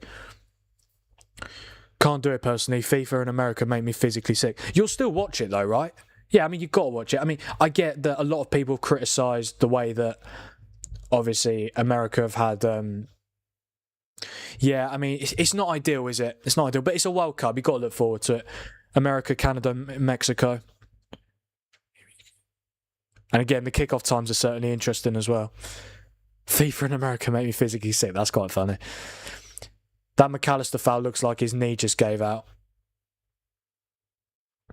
You're not watching the World Cup? Come on, mate. It's the World Cup. You've got to watch the World Cup. But that's really surprising to me. I mean, even... Oh, this could be a chance maybe for Liverpool. It's Chiesa. Tries to get the shots off early. Brilliant from Reece James, though. They've ruined it entirely for me. Yeah, I get it. I mean, I get the build-up to it has not been ideal. Obviously, the stuff with Trump. But still, it's a World Cup. You've got to watch it, surely. Even if you just watch like the... I mean, I don't know if you are English. But yeah, if surely you've got to watch your own nation at least. You'd think so, right? Was more than worrying as an injury than a foul. Oh, well, McAllister, well, he seems to be moving fine now. You've got to watch the World Cup, man. I don't get me wrong, I completely get what you're saying, but... I mean, I want to watch as many World Cup games as I can. It doesn't matter. I mean, look, it's entirely up to you, mate. If you don't want to watch it, that is completely up to you. But yeah, I could never not watch a World Cup, no matter how dodgy, obviously the build up and stuff to it is. I could never not watch it. I mean, I won't be able to watch every game because obviously what they do for all the international tournaments, they'll always have each group game kicking off as well. So, for example, the Matchday 3, Group A, both of Group A's last games will kick off at the same time, and then later on it'll be Group B, both games kicking off at the same time. But no, look, I'll try to do as many. I'll do as many World Cup watch-alongs as I possibly can. I'm really looking forward to it. Also, I'm not English. Oh, you're Irish, but you live in Scotland. Oh, interesting. Yeah, I'm Irish and live in Scotland, but no, it's repugnant. Repugnant. Watching Infantino and Trump around this is so gross. Yeah, look, again, I completely get what you're saying. It's not ideal the way like the build-up and stuff. I totally get it, but I mean, I know Ireland aren't in it, but still. But yeah, I mean, I get what you're saying, but I just couldn't do that. I really couldn't. Szoboszlai with the free kick, and Chelsea have dealt with it. Liverpool complaining for a handball here. Don't think it was. Is Middlesbrough Southampton still goalless? I believe it is. Yeah, it is. Southampton have got into the game a little bit. They still haven't had a shot on target. Middlesbrough still dominating possession, XG, shot on target, and touches in the opposition's box. To be fair though, Southampton have had more shots in this first half. Oh, the United team news will be out as well. Let's have a quick look. So we've gone with Lamans in goal. Shaw, Martinez, Maguire, Mazraoui. Okay. No, where is sorry? Oh no. No. Casemiro's not in the squad. Oh, I don't want to swear. For God's sake. What do you mean? Why is he not in the squad? I'll tell you what, we've gone with quite an interesting team. I don't mind it, to be fair, because obviously we've already got Champions League football. Oh, no. Casemiro's not... If he's out for the rest of the season, I'm going to be heartbroken. I'm genuinely going to be heartbroken if he's out for the rest of the season. This can't be. This cannot be. What? Maybe he's not risking him. Maybe. That might be the case. If he's injured, if I find out Casemiro's injured and he's out for the rest of the season, I might cry. Oh, it's got all the way through, and Isak keeps it in, but Jorgensen claims. I will genuinely cry if he's out for the rest of the season. I'm fingers crossed Carrick's just resting him. Because to be fair to Casemiro, he's 34 years old. He started every single game under Carrick. We've already secured Champions League football for next season. I mean, I don't necessarily hate... If he's being rested, that's fine. Obviously, if he's injured, that's not ideal. I didn't actually go through our entire starting 11. So we've got Lamans in goal as always. Luke Shaw starting again. He started every single Premier League game this season. Mazraoui starts at right back instead of Dalot. Lissandro Martinez back from suspension. He partners Harry Maguire. We've gone with a very attacking team. Kobbie Mainoo starts next to Bruno Fernandes. We're playing a midfield two of Mainoo and Bruno. That is certainly going to be interesting. Mason Mount starts his first game under Michael Carrick. Cunha on the left, Ahmad on the right, Xerxes up front. I actually really like that team. I mean, I think it could mostly be due to the fact that obviously the game doesn't... I'm not going to say the game means nothing, because obviously I still want Bruno to get the assist record and I want to finish third.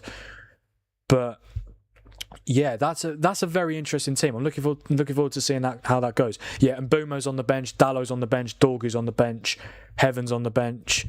No Casemiro in the squad. Obviously, his last game at Old Trafford is next Sunday against Forest. So as long as he can play that's good. I nearly backed 0-0 in that Middlesbrough-Southampton game at half-time. It was 4-1, for fuck's sake. I can't believe, but this is ridiculous. How's there been no goals in the Championship playoffs yet? 0-0 yesterday. I must say, I'm so glad I'm watching this game instead of Middlesbrough-Southampton. I know there's been no goals in this second half, but it's definitely been better than the game I watched yesterday. No, but I've enjoyed this game. It's been pretty good. I don't think a draw necessarily suits either team, to be totally honest, because Liverpool don't really get closer to securing Champions League football. They should still get it, but they would have taken a massive step towards it if they win this game. And Chelsea, if it stays as a draw, where will Chelsea finish? Well, not finish, sorry, because obviously still 2 games left. Where will they be in the league? Right now, Chelsea will still be 9th. If they win, though, they go up to 7th.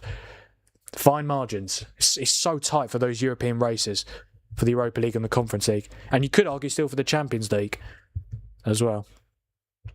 Odds on a 98th minute Chelsea winner genuinely would not surprise me. I mean, Liverpool, the amount of goals that they concede late on. It's not just always conceding late goals. They score late goals. There's always late goals in Liverpool games, isn't there? Yeah, I feel like I saw a stat, I think it was last week, that Liverpool's, I think in about 10 of Liverpool's Premier League games this season, they've been decided with a late goal, whether it's a late winner for them or to lose the game.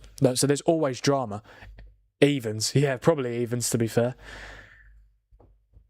Here's Palmer. Gusto. I wonder how much added time there's going to be as well. I mean, this second half's been quite even, I think. I don't necessarily think there's been a lot of amazing chances, but still very much all to play for in these last few minutes. João Pedro does brilliantly to get away from Cucurella. Gravenberch could have played the pass to Cucurella. He's done brilliantly, João Pedro. Oh, he's gone down. He's got right back up though. Oh, it's gone straight to Szoboszlai. What a chance that was for Chelsea. Liverpool want to handball. Oh my God, this ref is a joke, isn't he? Craig Pawson. I don't understand. I hate when referees take so long to make a decision. Make a decision. Why are you taking so long? Is this a pen? Not sure. I don't think they are checking. They're checking for a bloody hell. They're checking for a potential penalty. He's kicked him. Has he kicked him? Oh, this is interesting. He might look at the screen here. Frimpong definitely catches him. Or maybe it's more João Pedro. I don't know if this is going to be given or not. I wonder if they'll send him to the screen. This could be a big moment in this game. This could decide it. Since the first 5 games, it's been... Not this season. Not since the first 5 matches, anyway. Since the first 5 games, it's been constant. It has been, hasn't it? I don't think the penalty's going to be given. Certainly a controversial one. Caicedo's been booked. But that handball decision, like, the referee didn't do it. I do feel like, right, I thought their legs just got tangled. That's what I thought. Yes, so penalty not given by VAR. What was I saying about... the handball that was given. Like, I don't understand. Like, for me, they should introduce like a time limit for referees to make a decision. As soon as there's like a foul or a handball, you should be able to decide within 2 or 3 seconds. Because he didn't give it. Chelsea could have started an attack, and then a few seconds later, he gives the free kick. But I honestly think he only gave it because of the reaction from the Liverpool players. You can't base it on the reaction from players. Oh, Cucurella tries to find João Pedro. It's too much on the pass. We are into stoppage time here at Anfield. 7 added minutes. Will there be a winner in this game? There's only one way to find out. Here is Gravenberch, who's had a good game today. Oh, he's found Jones. That's a good ball. This could be a chance for Liverpool to win it. It's Jones. He puts it in, but it doesn't fall to a Liverpool player. And now Chelsea are looking to break, potentially. I think he was looking for the advantage because Liverpool were breaking. Yeah, it's a weird one. I just don't like the fact they take so long to make a decision. So he was always going to give it. It's just the fact he took like 5 seconds to give the free kick. Like, you can make your mind up within 2 seconds. You've got enough. There's enough time to process what's happened. Caicedo puts it in, and it's straight into the hands of Mamardashvili. Okay, so a 97th minute winner, probably. Yeah. It would just be typical Liverpool if they were to lose this game. But then again, you could also argue it'd be typical Liverpool to win this game because it's stoppage time, and whenever it's stoppage time in a Liverpool game, something always happens. That is comfortable for Jorgensen. Isak was complaining about a back pass. Not for me. I think Chelsea are more likely to get a winner here. Could be completely wrong, but I'm interested to see the second half stats because I don't necessarily think there's been a lot of clear-cut chances in this second half. In terms of the second half stats, Chelsea have only had one shot. So I've said Chelsea are more likely to get a winner. They've had one shot, none on target in this second half. But obviously they did have the disallowed goal as well, which probably would have helped them to have more attacks because their momentum would have been up. Liverpool have had 5 shots, 2 on target. Possession's 50-50. Ball into the box, comfortable for Mamardashvili. But yeah, there's been no big chances in this second half. Cloppage time equals Liverpool win. Slottage time equals Liverpool loss. Exactly. We'll see how it goes. About 4.5 minutes left at Anfield. Liverpool just got to get the ball up the pitch, really. Gomez finds Frimpong. They've got to come forward here. Wow, what a terrible pass from Frimpong. Gusto, what are you doing? And then Chelsea get it away. I mean, that was so needless, the pass from... Was it Gomez or Frimpong? I mean, Frimpong's had such a bad game, hasn't he? Such a needless pass. I mean, it was not even close to Isak. Here's Gomez. 4 minutes left. There's got to be at least one more chance for either team, you'd think.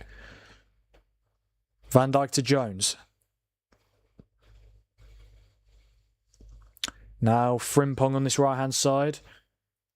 Jones, that's a good pass to Isak. It's Isak. Isak, ball across. Oh, brilliant from Moises Caicedo. He has had an excellent game today. And Hato gets it off Frimpong. Here is Enzo Fernandez. Now Reece James, who's been good since he came on. João Pedro.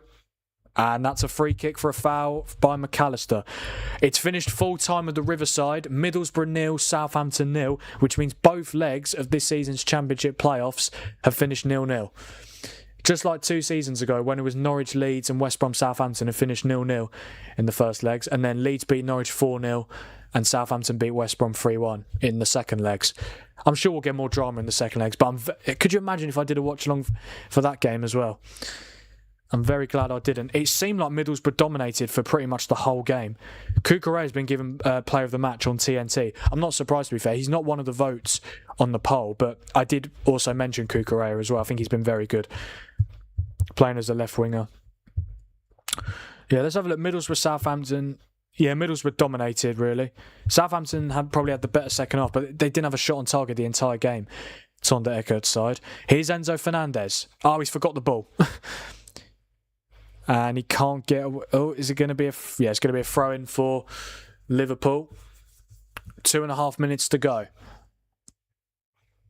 There's got to be one more chance, surely. Or are both teams just happy to take the point and move on? Liverpool's next game, Friday the 15th of May. 8 PM kickoff away to Aston Villa. I will be doing a watch-along for that. And I'll also be doing a watch-along for Chelsea's next game, which is the FA Cup final at Wembley on May the 16th. That's not a bad ball to Chiesa, but it's good defending from Colwill. It has not been a match awash with high-level individual performances. I totally agree. I feel like there's been some good players like Caicedo, Gravenberch, Cucurella, Engamoa. But apart from those 5, I don't think there's been too many standouts. No. I feel like man of the match could have gone to a few people. I don't think there's like a unanimous decision for player of the match. Who do you think will be happy with this point? It's a difficult one. It is a difficult one. Maybe Chelsea, because obviously it will end their 6-game losing run in the Premier League. He's got to get the ball in the box, João Pedro. Here's Reece James. Could Chelsea nick this?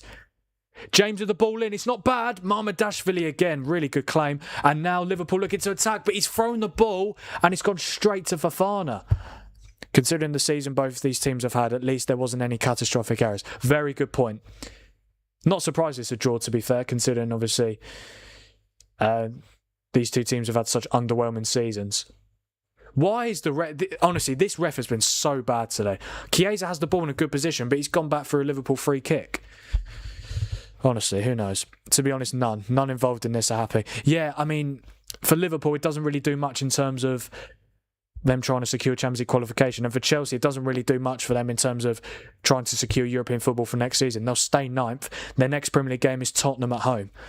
There is the slightest chance they could relegate Tottenham, but Tottenham would have to lose to Leeds and West Ham would have to win their next 2 games. It is possible, though. Unlikely. Unlikely, but possible. Foul from Chiesa on Palmer. Again, didn't think there was much in it, but the referee's always going to give those type of fouls. Chiesa's facial expression is brilliant. Referee's going to go. Well, yeah, he's going to go soon, but no, he's going to blow any minute now. Don't think there's going to be any more chances in this game.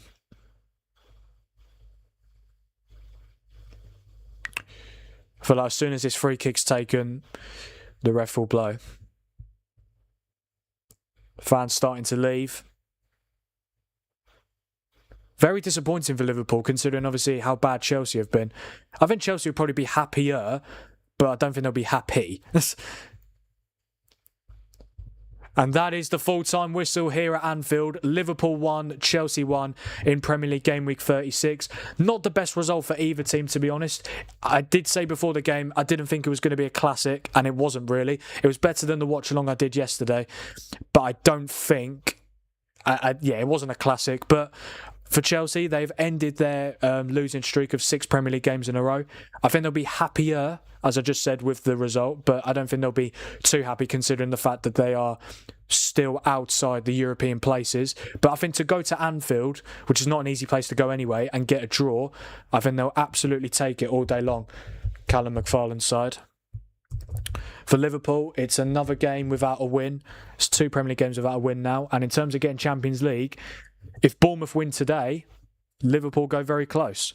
Whereas Liverpool, let me just have a look at the table quick. If Bournemouth win today, they only go 4 points off Liverpool, and Liverpool got Villa to come. And who have Bournemouth got after Fulham? Oh, they got Man City. But I think Bournemouth could beat City. I really do. But no, look, I'll tell you what. If it was only 4 Champions League spots this season, the race between Liverpool and Villa would be very interesting indeed. But yeah, for United, if we beat Sunderland at 3 p.m. today, we will finish above Liverpool, which is always nice.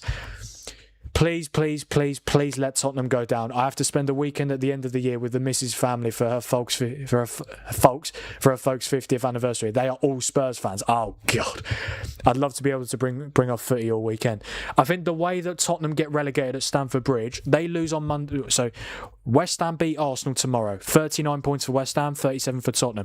Tottenham lose to Leeds. So they stay on 37, West Ham would be on 39. And then next game week, West Ham play before Spurs. Let's just say West Ham beat Newcastle as well. That would take West Ham up to 42 points and Tottenham on 37 still, which would mean Tottenham would have to win at Stamford Bridge to stay up. So essentially, if West Ham win their next 2 games and Tottenham lose their next, Tottenham could get relegated at Stamford Bridge. It is possible. It's very unlikely because ultimately I think Arsenal will beat West Ham and I think Tottenham will beat Leeds. I could actually see West Ham beating Newcastle, but yeah, I don't know.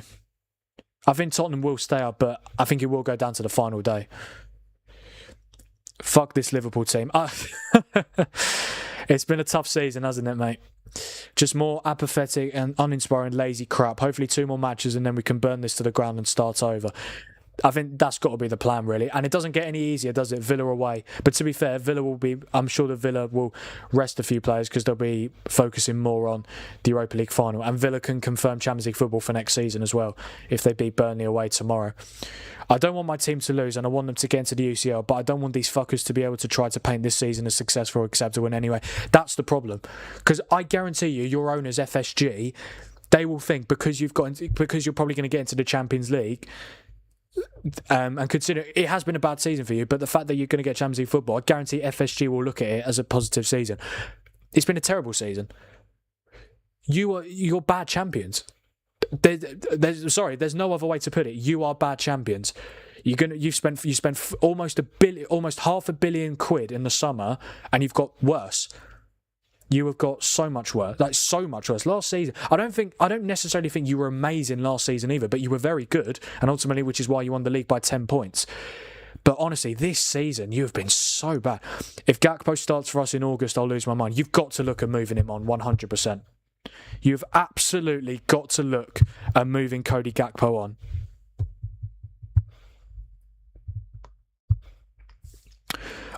I've just seen a tweet. Well, my dad's just sent me it. Crystal Palace have made an important contract proposal to sign Andoni Iraola as the manager in the last few owners. I'll quickly read this. Christ almighty, we are champions. It hasn't felt like that for a while. You are still reigning champions. You can't forget that. Title's not confirmed for either Arsenal or City just yet, but seriously, it has been such a bad season for Liverpool. So let me just read what this news is about Iraola. So, exclusive, Andoni Iraola. Crystal Palace have made an important contract proposal to sign Andoni Iraola as the manager in the last few hours. The contract proposal is until June 2029. Salary is worth around 4.2 million per season. After very positive talks in the last few weeks, as informed exclusively. As informed exclusively before, Andoni Iraola is very interested in the project of Crystal Palace and is seriously considering the proposal to sign as the new manager in the summer. No final decision yet. Andoni Iraola will also wait to understand other potential proposals too, with clubs like Manchester United and Chelsea also keeping an eye on him. Important days ahead for Crystal Palace and Andoni Iraola, one to watch. I can't believe that, genuinely.